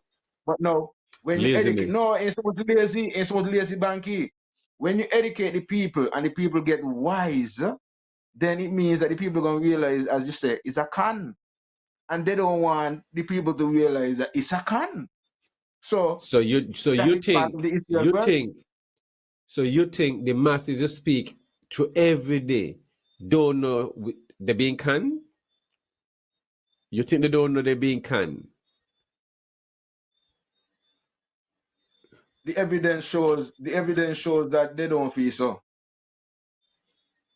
They don't feel so? No, they don't think so. The evidence shows that. Why you say the evidence shows that? Yeah. Because at the end of the day, the people who are conning the masses are then elected to con the masses some more. So Yeah, that because they evidence feel is like they're showing you entitled. They don't have to to being take part conned. in these elections. So They so don't have to take so part they're in these entitled to elections being if conned. they choose to. Because if you're gonna rise up and know, Virgin, if the blind having eyes don't mean you can't see, Your ear and your thought is what entitle you to see, and your brain and you just start function and make proper decision. Sometimes you have to figure out is what is it that we are seeing, because a scenario, just like an accident may happen, and we get about 5 different reports from the accident, and Of the one course. accident happened, because what you see ain't Yes. what the person over there see, and what the person over there Of see ain't what course. you see. And so we have this issue Yeah. here where what we the masses may be seeing and how we may be viewing the scenario might not necessarily be the way the politicians and those at the helm is viewing the scenario. And so what may be deemed common sense to us, we think should be common sense to even those who are in those positions, turn out to not necessarily be so. So, for example, Banky, let's get back to the agriculture side of things. We keep talking about Hmm. food security and food sovereignty, and as you say, a lot of these things should be common sense. It should be common sense if if you are importing $200 million worth of food annually. Well, you should want to do something about it. That should be, I mean, but the budget But reflecting what? that. You seeing that reflection in the budget? No. The budget a So, wage bill. The budget is wage bill. Paying bills, but that but paying that is salary. but if you're gonna set up a budget that is just to set up, just to pay your workers, well, how do you expect to boost an agro industry if you ain't gonna budget for any serious major capital projects and so on that is going to show that you are serious about reducing your import bill? But your son, the cabinet and the minister of agriculture just mash up 40 acres of food. When last you hear the cabinet and they speak of agriculture at Indian Castle, they mash up down they mash it up, mash it right up, and Well, you you see, hear the general you public see, speaking about it. Times like so these, then, all the churches and navies will be coming down at Indian Castle. Most of them seeking you know, stuff for the harvest.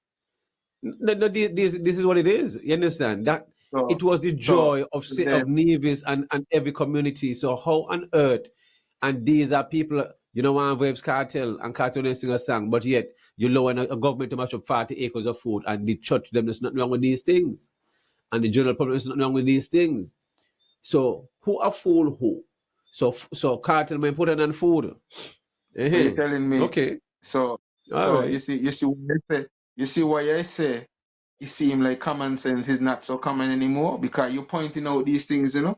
But at the end of the day, as you just said, we would have heard Choices, the premier, we would have heard the choices. premier and the minister of agriculture very recently talking about how wonderful agriculture is and how much progress is being made in agriculture and how wonderful the Agri Expo was and all of that, you know, and all of these things that are happening Yeah, for son. agriculture. So A pure lies. anybody hearing that It's just side, lies. anybody hearing that It's just anybody hearing that side would want to believe that you are telling lies now.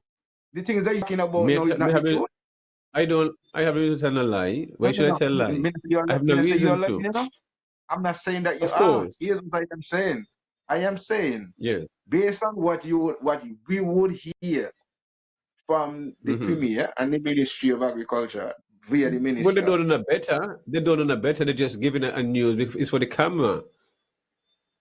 If it's one thing, you know, the ministers is very good at the camera. That's all it is. I don't do the camera thing, you know. I do it facts, evidence, tangible. We are April done next week, you know. Let me remind the minister that this are the second quarter started and the first month in the second quarter soon done. You see what I mean? Soon finito. So when will the second phase be started? What resources? Who gonna manage the second phase? When the first phase gone down the drain? Every day you get reports down there dead. And the minister lived Um, down in Hanley's Road. Hanley's Road, he live. He live in the estate, practically. So how you have the community was benefiting off of hold a second, something? Banky. Hold a Yes. second there, right? Go ahead. Because I think Bull be making his comments on YouTube, and I'm not really paying attention to the YouTube. But when they pop up here, Yes. they will only last until the next comment comes. So I want to respond to something he said here. So don't lose your thought. He said, "Imagine I can run for political office in America, but I can't in SKN where I was born. In America, I just can't run for president." Now, this is why I'm saying, Banky, in terms of this issue, there is Yes. some differences. Now, the American system is slightly different from the Caribbean system, where in America you can run to be a mayor, a governor, or whatever it is. Yes. The president now is a position that is Mm-hmm. actually voted or run for. In our political system, we don't vote for a prime minister. So the ministers, after being voted for, Are then they selected. select from one of those ministers who is going to be the prime minister or the premier. So it's a slightly Yes. different scenario. So, which means that when you do run for a political office in St. Kitts and Nevis, you can be the president. So, sorry, not president, sorry. You can be the prime Mm-hmm. minister or you can be Of course. the premier.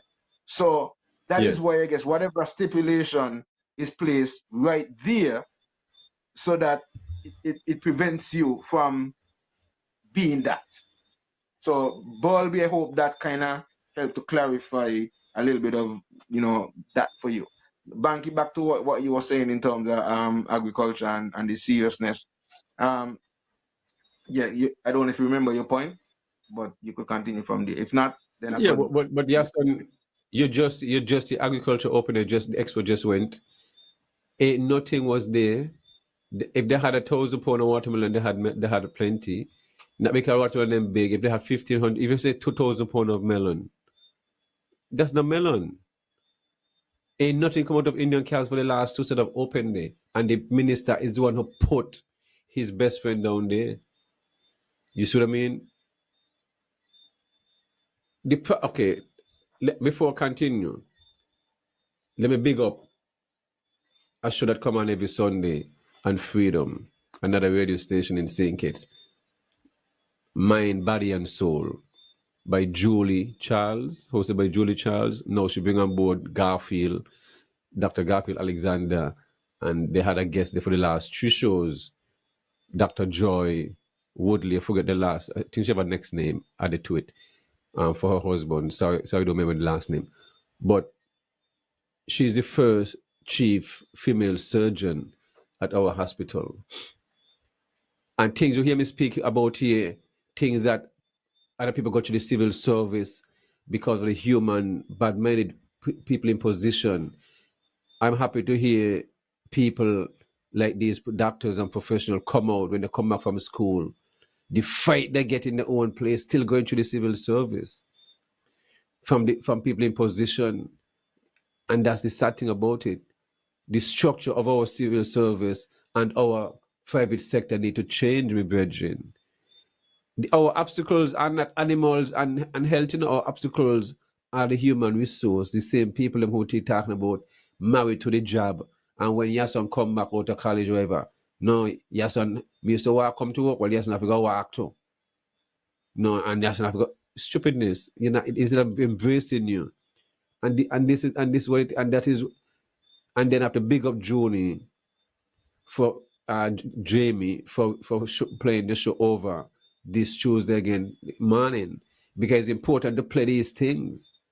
You see, because when you have ministers within the system acting like they're in control and wanna get involved in workers' personal things, like they want to talk to the civil service commissioner and nonsense there, the outer order. And we in Saints and Navies are too very coward. He put these ministers in the place. Me not suck up to nobody, Me not suck up to not a soul, because ain't no man on earth that I fear and to tell what I gotta say. Me not in it. But Because Banky, the civil service are set up to fail, because it is structured way back and pattern off of the enslavement, the old colonial system. We just have all your cookies in position in these places, That's all they have. I said, all your cookies. when you don't understand the system that you are functioning within, then you have some of these issues, and that's part of the challenge, that a lot of people don't understand the system. And when you do have to Yes. seek to educate them on the system, then it becomes a challenge. So, like you're saying, Yes. for example, first up, these ministers shouldn't be, these elected officials shouldn't be people that you are quote unquote looking up to, because they're Yes. just your highest paid civil servants. They're just your highest paid servants. Yes. They're not your bosses. Exactly. You are the bosses. Yes. And so when the Yes. people, but they use reverse psychology on the people. After the people elect Yes. them, then they start to play the role of being bosses and telling the people, now, oh, you want to talk to me?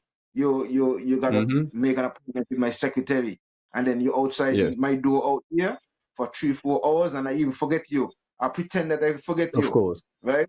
But Yes. when almost come to the 5 years, when you want that job again, that is when you really know that He's I am sucking your up. boss, Sucking up. and that's He's when you sucking want up. to come and give me some $500 Yes. and some shot, and if I want black me horse and all of these things, right? You're gonna give me, So you because see the you can. want So a you see the chance. can. You want a So chance can. to get in, but no. So hold on. So hold on. That is where I have the problem. That you're The saying that we people see the supposed to see the can, can. but Yeah. So the people are that's the whole still point. canned by it. So so then that is why I keep telling you, in my more recent times, I am not challenging the politicians, because the The politicians are people, playing of their course. role. Their job is Yeah, to for them try to being win. smart. They want to win an Yes. election to get a secure job for 5 years, where they know nobody gonna go turn them way unless it's a vote and no confidence. It's one of the most secure jobs you could have. And then guess what? At the end of that job too, you're guaranteed being paid for the rest of your life, Yeah, so then thing because need to change. And each one of them accountability. ministers We will get cannot paid. continue. Well, but We cannot continue these things. but Banky, it could only Cannot. change if the people change. If the people, that's what I keep saying, Well, is we have to work they're and gonna get in the change. mindset of Well, they these will young change. generation, of these young people, Can they know better? change. Can know better? They know better.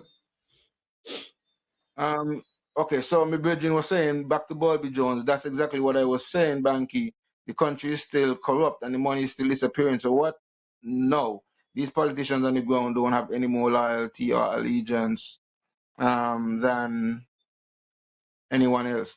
Okay, and he was making a point. He was saying too about he said that is why he think that he want to be able to at least run as a but not as the prime minister. But what I was trying to point out to you, Balby, whereas in America you run specifically for the president, where you have a position, so you could run for governor, you could run to become a senator or whatever. Our system does not have that. So if Banky is going to run, Banky is running independent. If Banky had a political party, for example, and he had 4 other members to run with him for Nevis to get the 5 seats, Banky is not automatically running to become the premier of Nevis. Banky is just running for his seat. When Banky party wins, if the other members of Banky's party gives him majority of the support to be the premier, then he becomes the premier. Or if there's another member in Banky's party that the people feel, let's say 3 Banky one support that person there, but 3 other persons in his party support this other support somebody else, then Banky can be the premier. So our system is kind of different. It's not that you have somebody that runs for the position. So it means then, Bolby, that if you run and you win, chances are you can come the premier or the prime minister. If you're running for federal, you can come the prime minister because somebody in your party could choose you to be the prime minister. So that is why I guess they just block it at you can't run unless you give up that citizenship. Just like in America, if you're not a citizen, you can't run for presidents. You could run to become a senator and so on. But our systems are slightly different. And so as a result, that is why but I guess that's my layman's term, because remember me and a lawyer and so on, but I'm just trying to give my basic understanding of the way it is structured. But most time how it is, the leader of the party tend to seem to have automatically to be Canada tend to challenge it more times, tend to be the head and become the premier prime minister. Yeah, I guess but that doesn't mean that is what it is. Yes. Yeah, it's sort of expected, but yes, it doesn't necessarily have to be that, right? Because you could have other members supporting somebody else in the party and say, well, no, well, we feel like we giving support to this member, and then well, that is a member that would be recognized by the governor general as the person with majority of support of that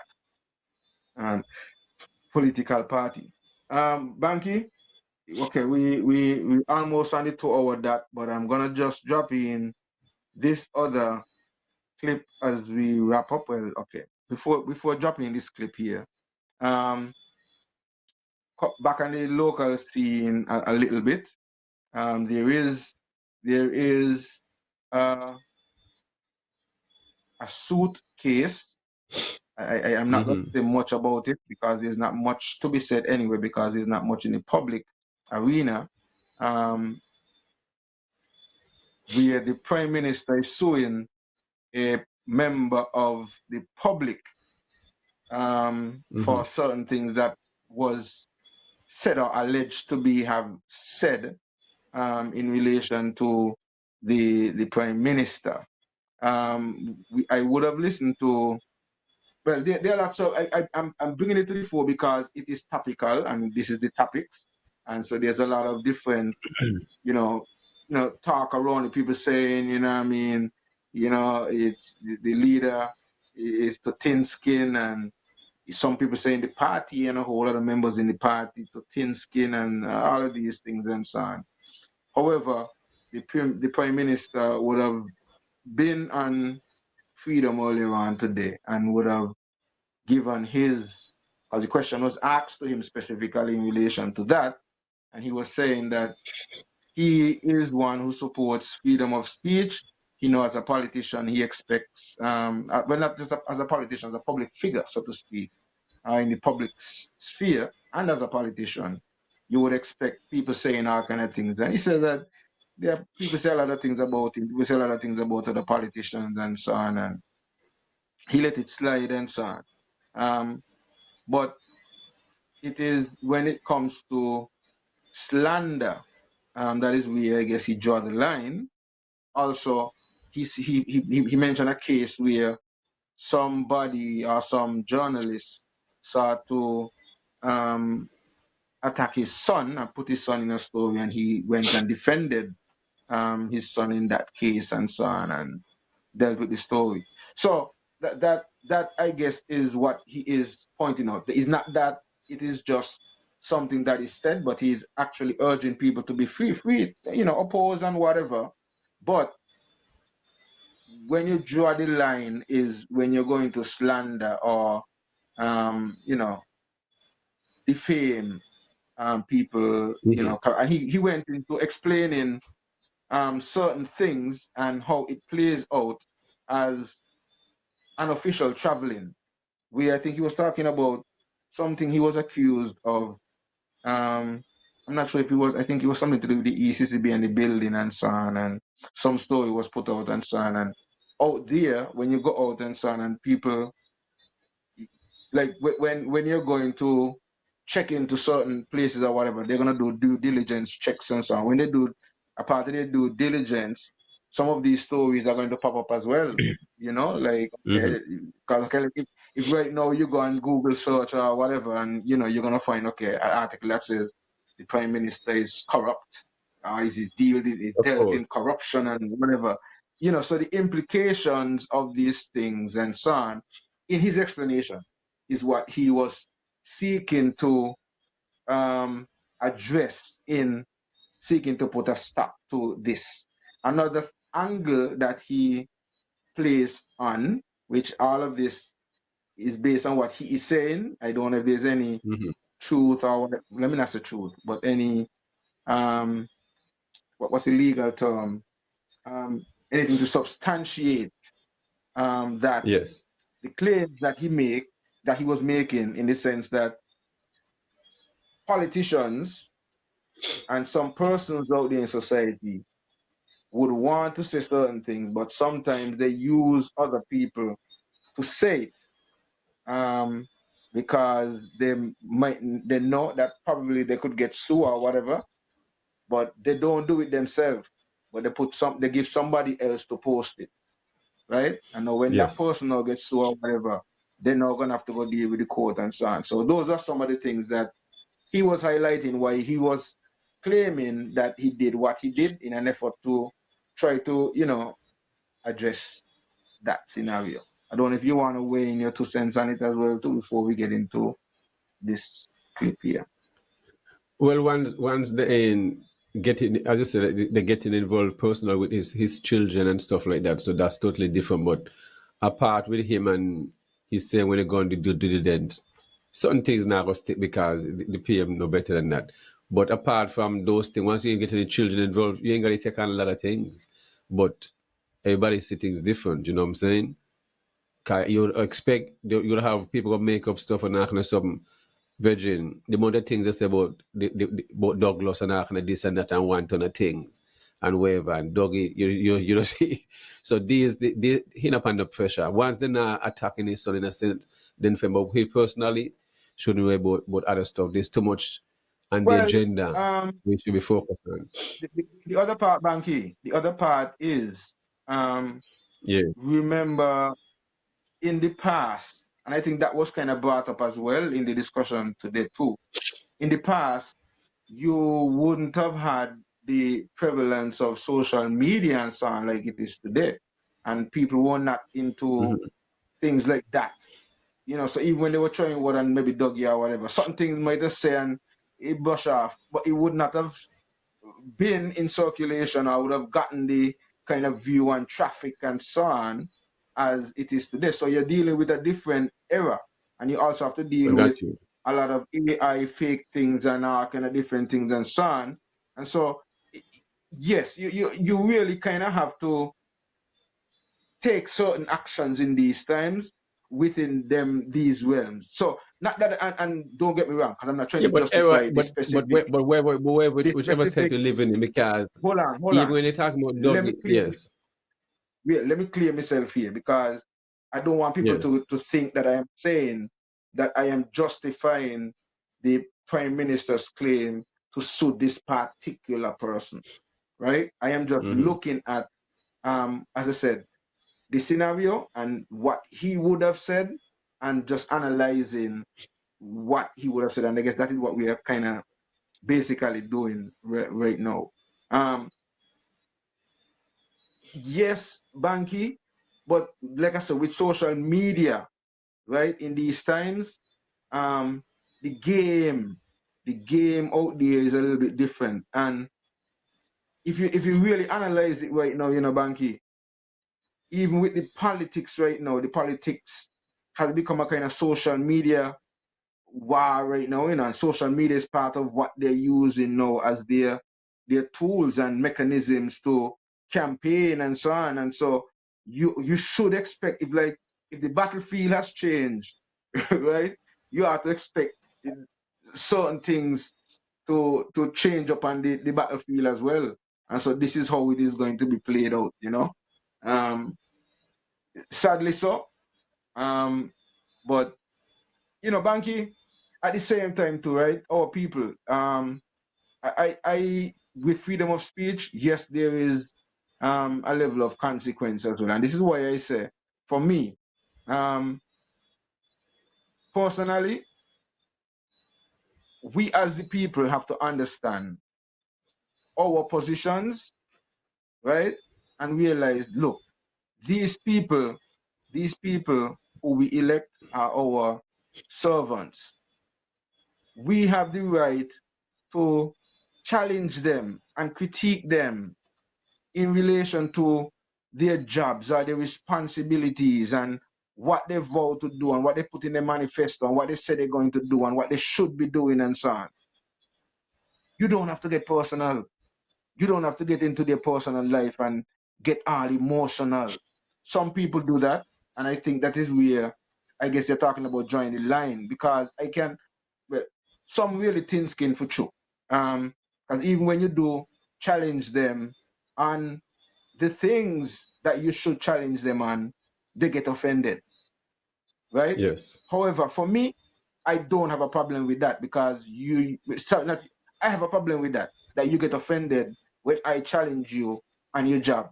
You come to build a house for me, and I watching you putting up the blocks, and I see you with the blocks like you ain't going, and I asking you a question, and you want to ignore me, and I paying you. No, you ain't gonna work. So you got to kind of give me some kind of justification or explanation. I mean, I know me and the contractor, but I mean, I see something and it's questionable. So how is it you should yes, get offended that I questioning you and I paying you? So and so that's what I'm saying. When our people get to that level, Banky, that we understand the system like that, that these people are not our bosses, and stop look up to them as our bosses. And I think this is part of the game that is being played, where they're using fear and intimidation and so on to keep us in that mindset, and that is why when people like us come around, they don't necessarily like to hear these kind of talks, because we then become a threat to them, because we are helping to open up the consciousness and the minds of those who they wish they could continue to oppress and suppress. And that three letter word that you've been using all night, can, that's it. and they want to That's continue all to it is. continue. They That's want to it. continue. So that is part of what we're doing. So Banky, I'm going to, this will be the last topic that we're going to address this evening before we wrap up. And it falls in line with a bit of what's going on with the tariff war and all that's going on. And there's a question that this person is saying. No one is asking CARICOM this question. And I just feel like putting it out there because I think it is something that is noteworthy and at least But yeah, in thought provoking. So let's see what this one Now has. that the dust has settled on Donald Trump's trade war against the world, and we see a 10% tariff that is spread right across CARICOM region, my question is, if tariffs are passed on to consumers, why is it that CARICOM nations have a tariff on goods coming from America? Let's talk about it.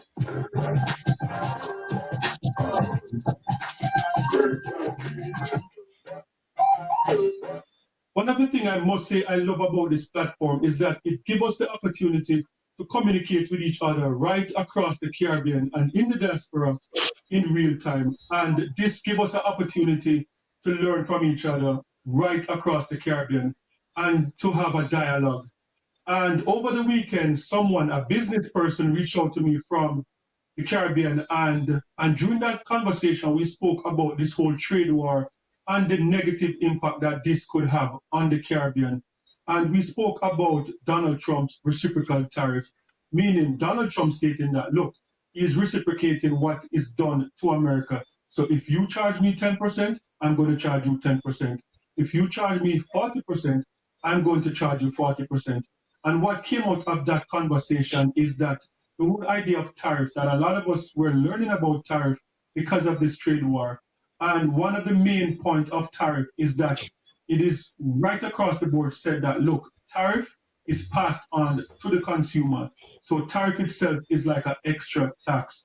So if that is the case, the question is, why is it that the CARICOM nations have a tariff on goods coming in from America, especially goods that we need on a day-to-day in the Caribbean? Even the Prime Minister of Barbados came out late last week and said that most of the stuff that we see on the supermarket shelf across the region, they are coming from the United States of America. So I believe that this is a fair question. If these things are coming into the Caribbean from America, these are things that we need on the supermarket shelf on a daily basis. These are things that make it to our dinner table. Why is it that Caribbean islands are charging a tariff on these things coming in from the United States of America? And what also came up in the conversation was the Caribbean Basin Initiative.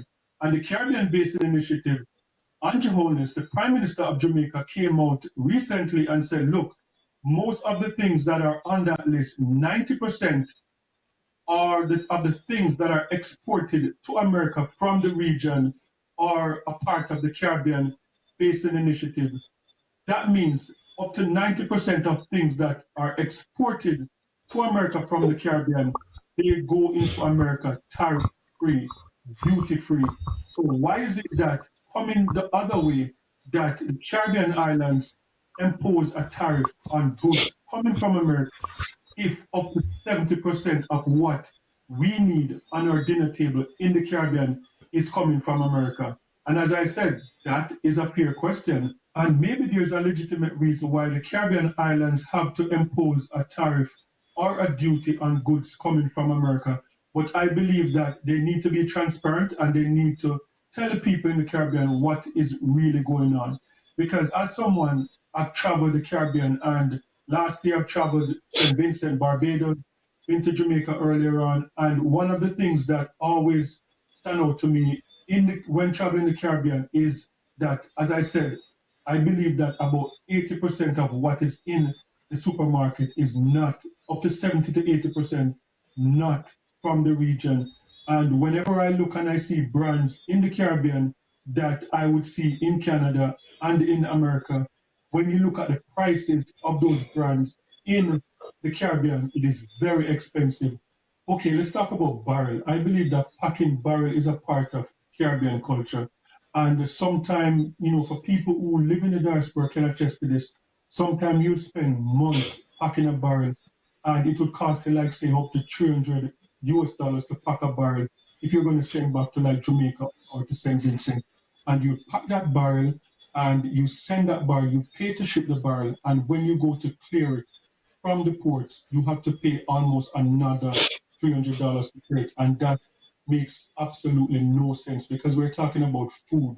We're not talking about like appliances. We're not talking about cars. We're not talking about luxury items. So I believe that this is a reasonable question that if this whole trade war bring out the thing about tariff and reciprocal trade and stuff like that, why is it that the Caribbean region, for the most important things that make it to our dinner table, why are we paying tariff on that? And I know that there things can be done because it's been proven before in St. Vincent and the Grenadines when the volcano erupted years ago and throughout the pandemic, and also in the last hurricane, the Prime Minister of St. Vincent, Ralph Gonsalves, they gave a holiday on certain items coming into St. Vincent and the Grenadines. So you could pack a barrel and send to St. Vincent and the Grenadines, and it would get there duty free. So I believe that the Caribbean leaders are going to have to step up and do something that Caribbean people are not suffering this high cost of food coming into the Caribbean. And as it relates to the 10% tariff on goods going into America, I believe that that is going to be tough for especially people in the export market. But I believe that the same way that some of the other governments um, subsidize certain sector, I believe that the Jamaican government might have to step up.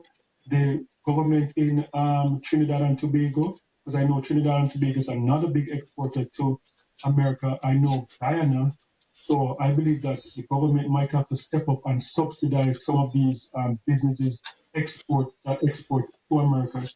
And I believe that this is going to be short term. That is my belief. I believe that this is going to be short term, that this might be overturned eventually. If not, after this Trump administration, I believe that everything that Donald Trump implement in his term, the next administration is going to get rid of everything that Donald Trump put in place, and that is politics. We have seen that over the years with changing American government. The Democrats do one thing, Republicans come and they wipe it out. Republicans do one thing, the Democrat comes and they wipe it out. So I believe that this is going to be short term. And the leaders in the Caribbean have to start looking for new markets, have to think about putting money into subsidizing exports and certain sector in the Caribbean that can cushion this blow from in terms of high food costs in the Caribbean. And that is just my belief. So guys, sound off in the comment section and let me. Okay, all right. So, Banky, what's your thoughts on what you just heard? But you also keep on hearing me talking all the time about our high import duty bill, our high VAT, we pay VAT, tax pan tax, tax pan tax. Then you tell me about anything else? Bring them down first, brethren. These are willful acts. You keep putting on poor people. You keep raising the water bill. You keep raising this and saying, oh, this no raised for 20 years ago or something. But you waste billions, millions, millions every day. And now give me the reason why you waste all these millions. But you be my reason to put on more tax on me and think me can't see. Because me foolish. Well, me not foolish. So it come down to where we were. Bring down, check off your custom duty, your high duties, 53%, 85%, 100%. Take them off. Tell me not about a 10% tax. But you see, Banky, you see what I'm saying? We have to understand the system which we function in, and we also have to then hold our elected officials accountable. No, if a barrel coming with food, why only Christmas time you want to bring in a free barrel on Christmas time? It should be free all the time of food, brethren. That's how you help poor people. A food is up, you not do them no favor. You charge people food pan food. A food, them you must put no duty pan no food coming in a barrel. Let it pass. These are common sense things, brethren. They should be doing with 30 years behind, 40 years behind, nothing change. But Christmas time come, oh, you're getting a barrel. Nonsense. Nonsense. Nonsense. You see how the system is set up, Banky. The government, things one way.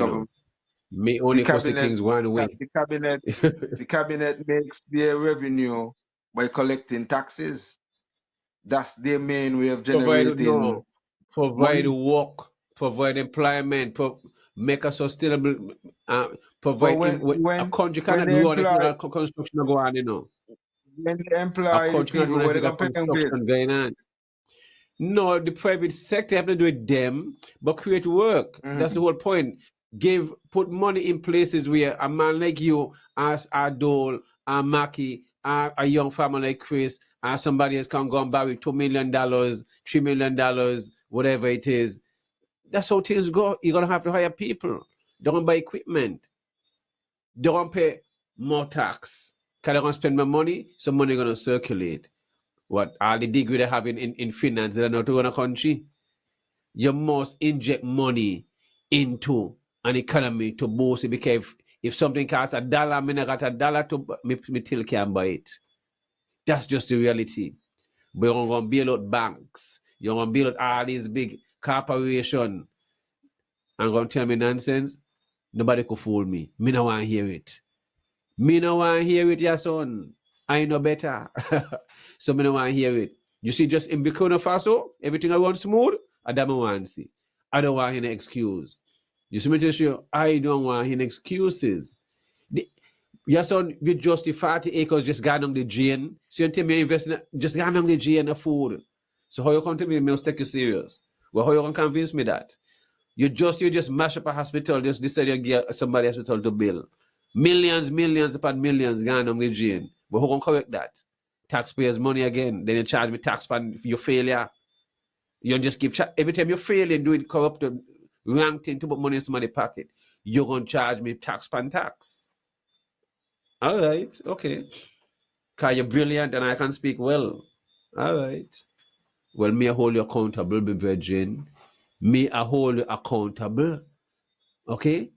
Because we all got the same brain cells. We all got the same, come out of the same gene pool. So nobody smarter than nobody. Me can say things just what it is. That's it. It's simple as that. Accountability. Okay?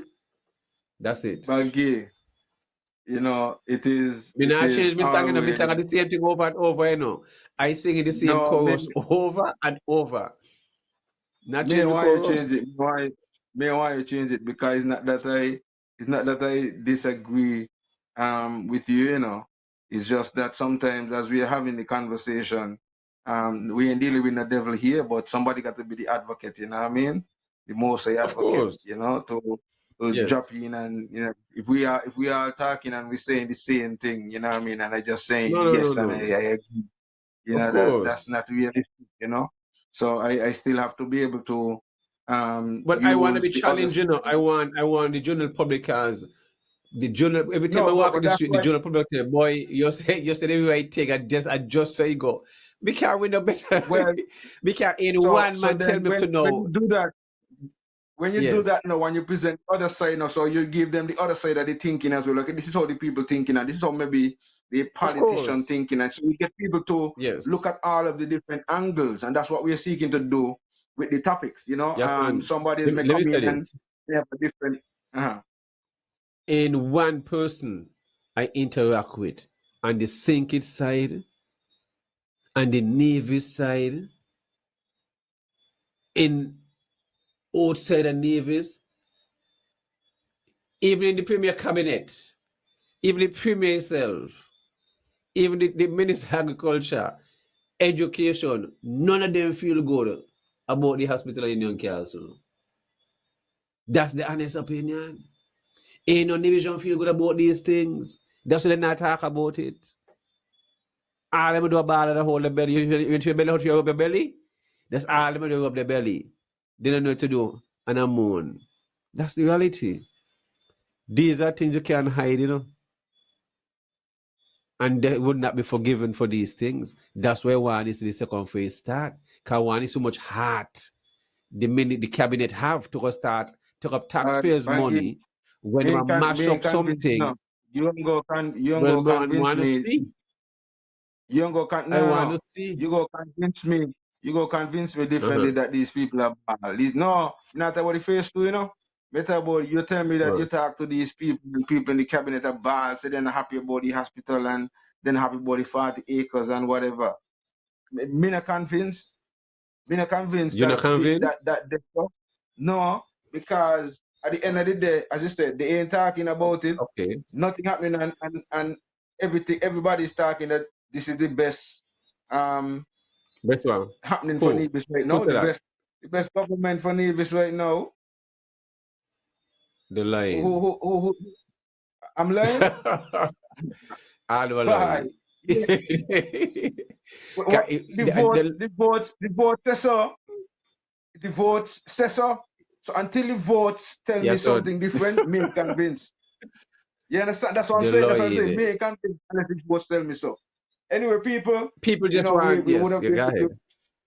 for almost, yeah, I'm gonna let it wrap up. We have been with you for almost 2.5 hours. As simple as it is, Banky, we done gone to almost 2.5 hours. And like I said at the Yeah, man. beginning, there's lots to talk about. There's, you know, from a national point of view, from a regional point of view, to an international point of view. We would have spoken to a lot of different topics this evening, spanning all of these different areas. And there's so many other things that I wanted to touch on, but didn't get to put in between. Like, for example, Rastafari is still facing persecution in Jamaica for cannabis, and that is something that we're going to have to bring on the table. I also want to take this time to inform the public that we would have on our programming on the 25th of this month Next week. for 1 hour. The chair of the Medical Cannabis Board, is it chair? That's a position, I think. Yes, But yes, anyway, yes. let me use on Miss Yes, the chair. Jihan Williams Knight. Yes. She would be on the program to tell us about what's happening with the medical cannabis industry. By then, the office should be open because I think the medical cannabis office would be open on the 25th. I think it's the 25th. same day. Yeah. Yeah, so we're actually Yes, getting yes. her to talk He about it on moved. the same day, so we will get some Yeah, updates. moved from the We'll 21st to the find out 25th. about we'll find out about the licensing procedures and how far they have gotten and what is happening and what else need to happen and so on. And I definitely, Banky, one of the things I think we need to do, we need to reach out to Mr. Jeffrey Hanley and see if we could get Jeffrey Hanley on the program as well, or at least to speak to cannabis from the realms of which he is in charge of, because there's some things that I think I need to investigate a little bit more, because he is the You ever hear minister of Jeffrey speak? You ever hear Jeffrey speak on her? ecclesiastic affairs. Well, he's the minister All of the time. ecclesiastic affairs, and But all the cannabis. conversation you hear going on, you never hear him speak. All the conversation you never hear him speak. Banky, but this is why I want to bring this up, because I think the people are being misled a bit by what is taking place. Because what is taking place is the government being proactive on the medical side of cannabis. However, in relation to the recreational and the spiritual side, that is still not fully sorted out. And so that does not fall in the same realms as the medical. So even though we would have Miss Knight and so on speaking about that, she would be representing the medical side. The Of course. person who is responsible for the recreational and the spiritual side happens to be Mr. Jeffrey Hanley. And that is why we're gonna have to reach him so we could get No problem. some questions Of and so course. on answered in relation to that aspect of the cannabis component. And so people, Banky, I'll let you make your closing. While you do that, I'll try to reach out to Ira to make sure that we line up, and then yeah, we Okay. call it an evening. Well, me go. There's a OECS Advanced Digital Skills Scholarship launch that will be happening in online. It's a webinar. It starts the 16th of this month. The date at 11 a.m. Eastern Time. It's if you're an adult or anyone who will have the interest, and it is free. It's the 2025 OECS Advanced Digital Skills Scholarship, and you have what to expect. Full overview of the scholarship program, guidance on the application process, training and certification provided, job coaching and mentorship support, and you have question and answer session with the scholarship team. So if you're interested, I mean, just go online and look for OECS Advanced Digital Training Scholarship. All right. So, Yasan, just want to say thanks to all those who tune in with us on this Tuesday evening and being part of the show. Even though you're silent listener, viewer, we appreciate you guys. And even when you meet me in the street or anywhere, come in the family to let me know. You whisper, so, well, you do listen to the show and appreciate the topics and the conversation and what we've been speaking all the time about agriculture is always been the right thing, and it's a shame that neither government, all the government has failed us when it comes to agriculture. All had failed us. So you can't single out none because the budget always never show. So we still in Stone Age. So don't compare me to next door to this. Me not care about that. No tell me not look over by Mount Shot and look over to Anguilla. Me not look over there. You see, we're supposed to do what we have to do with the resources that we have, and we are not. We have too much money being wasted. How the hell we gonna mash up food? You're gonna mash up something and then try fix up, bring them back.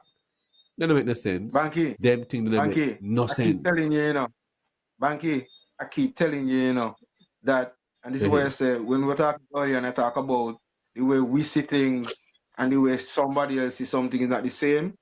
The way we see food security and food sovereignty is different to the way these guys see food security.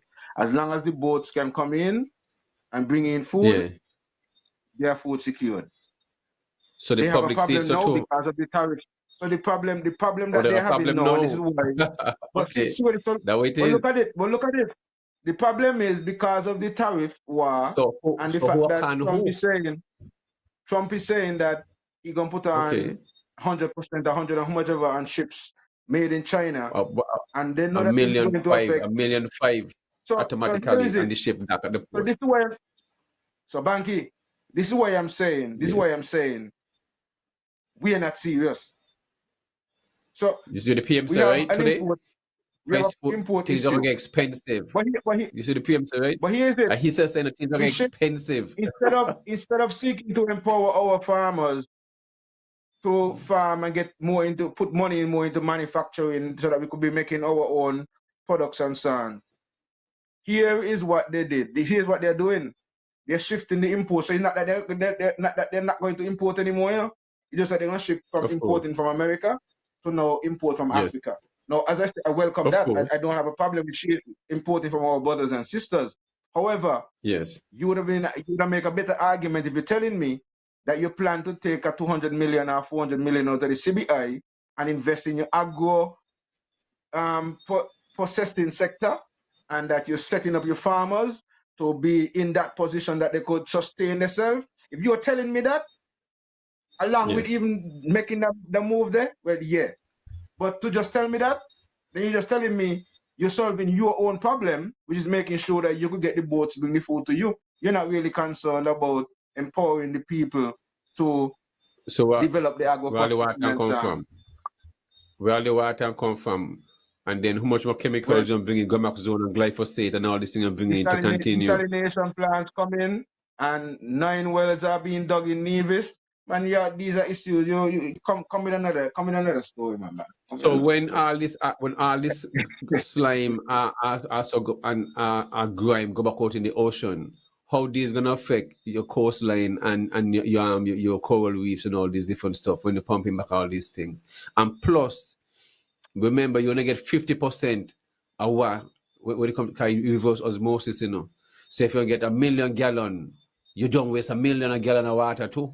So you're not taking the part there. So you have to get 2 million gallons to get 1 million. You only need to hear the sweet part. You only need to hear the sweet part that you're gonna get. No, me don't hear the sweet part. Me don't want to hear the sweet part. Me want to hear all the fetching store. Me read the fine print up. Yeah. Talk to me straight. Because I understand these things. Yes. It was a very interesting show. I think Ira need to get some rest and take care of his family and so on, so we can overextend, the courtesies of the team. People, Yes, sir. Big up it Real was Entertainment. quite an interesting show. And I really want to give you thanks for all of you who participated. Bulby Jones, who would have called in and commented a lot this evening. All the others But we'll on the be here various Friday, platforms. We're not got half days, Let them know we're here Friday. We're not half days, because we don't Yeah, celebrate a lot of ism. So, we ain't in all that right. with them. We will be here. So They we're might going to be protest here us, Friday. They might And we're going to protest be here us. next week Tuesday. So that we live, we shouldn't be on. Yes, they might protest well, us. Banky, talking about that, Friday, we should talk about Okay. it's gonna be agriculture. Flying kite. We're gonna talk about Bad Friday in Jamaica. Of course, no problem. We need to talk about that Cowell Garden massacre and why it is that way and what is the significance of what is significance of a kite? All of that too. So we can add all of that to the discussion Friday. People, yes, it was a pleasure. I want to say thank everybody. They're going to fly kite Friday up of flats and how can the music up there play, Cartel gonna play up there, I wonder if the cartel go play up on it. Well, that's in Nevis. Then in Barbados it can't happen. But in Nevis it's okay. Okay. Cartel go play up there too. You can't stop it. Ira, if you're listening, you could just bring in the music underneath and let us know you're ready to close out. And then we would be making our exodus. It was a pleasure being with you people. It's always a pleasure being here with you on Real Entertainment Network. We have a real team here that is dedicated to making sure that you're informed, entertained, and educated. And so we do our best here with the team, and we really appreciate you who make it your business to follow. Those who might not see the live, you'll be able to look at it on YouTube and Twitch TV and also on Facebook, different posts, people will be posting it around. And all of those who are logged on, we welcome you to share the link as well, and encourage folks to log in. Until then, people, enough love, guidance and protection. That's Banky. Friday until Friday. Yeah, man. Banky, before we leave again, the Indonesia workshop people, be sure to sign up. You will see some posts and so on. I'll be making some posts, whether on Facebook or YouTube and so on. There's a workshop in terms you have of the link, the links and everything. Mango and planting. Yes. Yeah, so you have smoke banana and all these different stuff, dried banana chips and all these different stuff, mango jelly, mango jam. So definitely all these webinars are free. You choose which one you want to take part. If you're under all fours, it's all fine. You know what I'm saying? But yes, and again, I want to big up Jolie Charles along with Garfield Alexander and the first female surgeon, Joy. I don't know. Only person I know is Garfield. I don't know the rest young ladies and stuff like that. But I just want to comment. Jolie Charles, she's been doing that show for a while. She had stopped for a couple of months. The show was missed, and I'm happy she's back up. But she come out with a bang and bring it with some beautiful topics and our era. You see what I mean? And keeping it real. I saw them keep it real, and the people are really well receiving it. You see what I mean? We here talking, and them do the same thing we're doing now. And what we do for that, but they might bring it the same issues, and coming from a next set of young people in. So it shows we have not everything we're speaking here all the time. We just speaking facts. Our biggest problem is our human resource, people in position. And people tend to go up and look up to. That's what I say. Do not look up to these people, these lawyers, these doctors. Don't look up to none of them. Do not teach your children to look up to all these people in our society, the preacher man. You're supposed to be a big example to your children, not nobody out there. And all these different organizations, the Leo Club, keep them out of them places there. In there, the pedophiles, them, then all these organizations, don't trust them. Now, if you keep it real, yes, son, and that's just how it is. You'll never find my children around these places, you understand? And that's it, because these are who we tend to trust, and they're up to no good. You understand? And they put them on they nonsense. Biggest can. So we're going to continue to use this word can, and common sense. We work with can and common sense and accountability. This is the way forward. We cannot be going down the road where we're wasting money. You understand? Also, this month started where the premier say he's gonna start to give back increments. You see what I mean? So I want to see all the failures. Well, I mean, I was told if civil service promote failures, and once in a while someone let me come and just mash up everything and prove to everybody else we're being canned and the evidence is there. You see? Because they promote failures. They do not want progressiveness in the civil service. That's just what it is. You see? So you get Ira? Yeah, man, we just waiting and Ira to just log us out. So Ira, you know what I mean? Just take it away, King. Until then, people enough love guidance and protection. But next week Tuesday we're supposed to have us also a next guest us a next host. So we're gonna have. And that's we're gonna keep that as a surprise. I didn't get a memo. Oh yeah. Miss Nisbet, Cindy Nisbet. Yes. Yes, You know the young as lady? long as everything is organized, yeah, we can definitely make that announcement Yes. and have her So on the next program. week So Tuesday. Next week Tuesday. we have a lot of things lined up next week. So we have Cindy Nisbet, and then we also have um Miss Jihan Jen. Williams Knight, who is Yes. going to be talking cannabis, and then after that we're gonna have Also what that the some. cannabis second annual cannabis this weekend too, coming up, from the 17th. All right, and then I'm gonna have some guests. We're gonna have some guests lined up for the next couple of shows, Banky. Some African connection. Okay. So I'll have my Ghana link up. There's another Mm-hmm. project in Ghana that we're going to highlight as well, and we're gonna have somebody from Go Mobile as well on the platform to talk about Okay. that app that we're seeking to push throughout the region. So until then, Ira, we're just waiting on you, Ira. So just give us the music in the background to let us know that, you're ready to sign out, and then we just make that exodus. So we just kind of fill in this spot until you're ready to take us out of here. Yeah, people, it was really a pleasure, addressing a lot of these issues with you until Friday. We gone again. Okay. You send me a forward.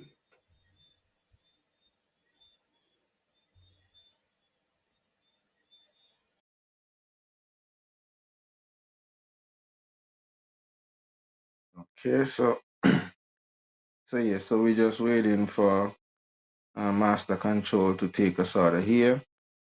People, I'll probably stick and stay with you for a couple minutes until Master Control is ready to take us out of here. Um, really, really a pleasure to be a part of this platform, Real Entertainment Network. Really doing a lot of things for the region on a whole. Um, and I really feel proud to be a part of this team and helping to be that additional voice in the federation, that speaks to not just things that are happening in the federation, but issues that are regional and international. And so we do look forward to continue to, updating you on such. So, people, just waiting for Master Control to take us out of here. Let's see, we're still live, it looks like. Okay, just waiting for that. I don't want to leave you with dead ear. So until Master Control log me out, um,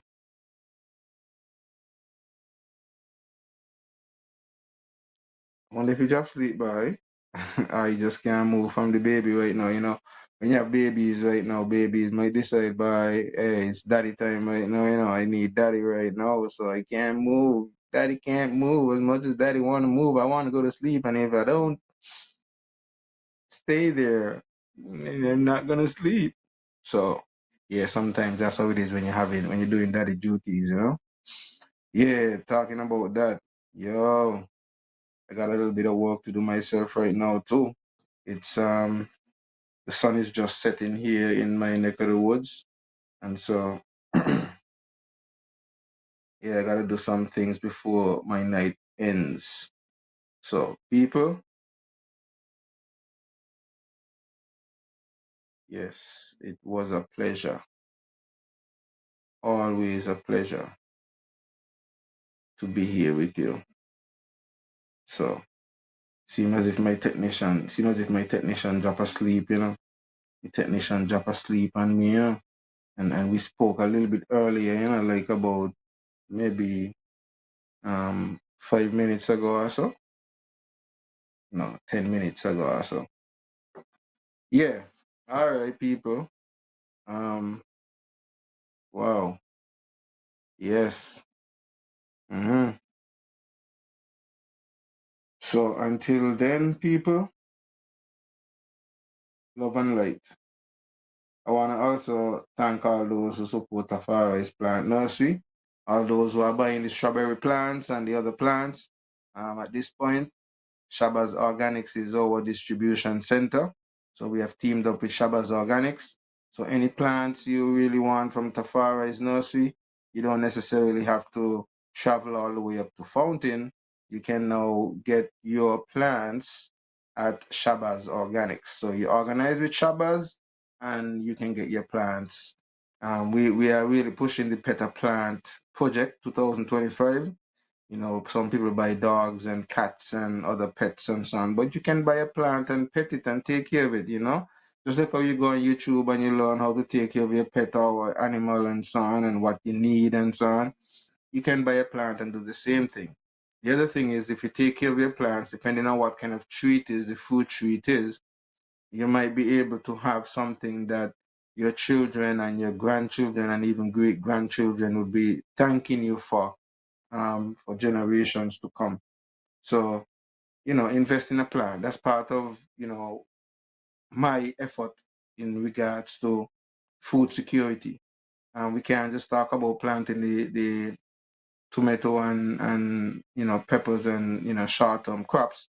We also have to plant back some of our indigenous fruit trees and so on, the breadfruit, the sugar apple, the custard apple, the mango, the guavas, and you know, pomegranates and so on. Those are some of the things that we are planting and seeking to encourage people to purchase a plant and, you know, take care of it and watch it grow and watch it bear fruit and feel the benefits and the joys of your labor. So that's you know something we want to encourage folks to do. Um, um, yeah. So I may have to do something here now. Um,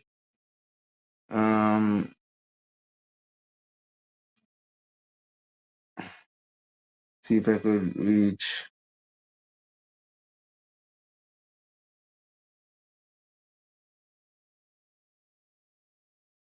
Yeah, I need to reach my technician. My technician drop sleep on me, I believe, you know.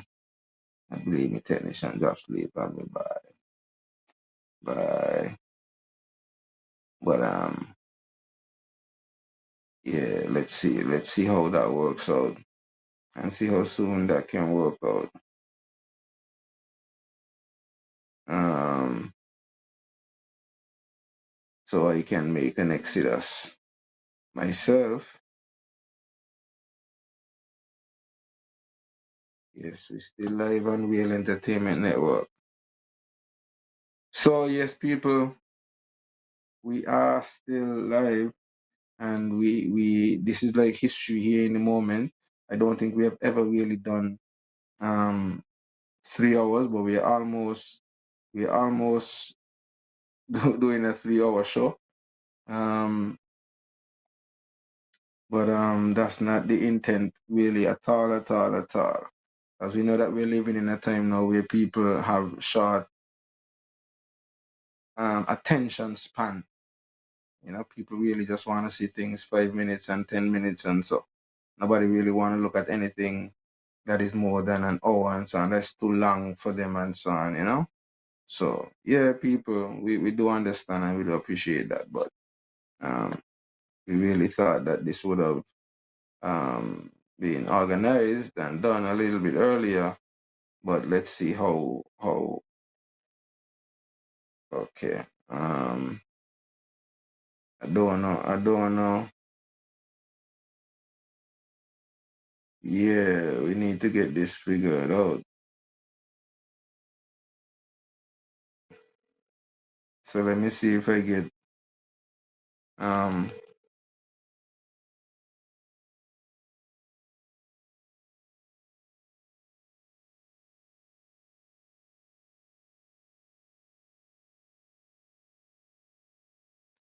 yes, people. So, okay, finally, seem as if we have really made the connection. So, we will be making an exodus, really and truly right now. So, you know, it was really a pleasure being with you guys until Friday, when we come again here on this network.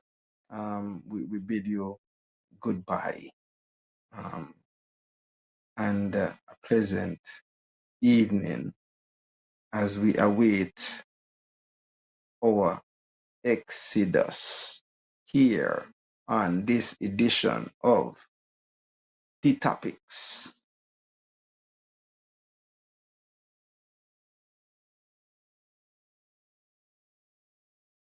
So let's see.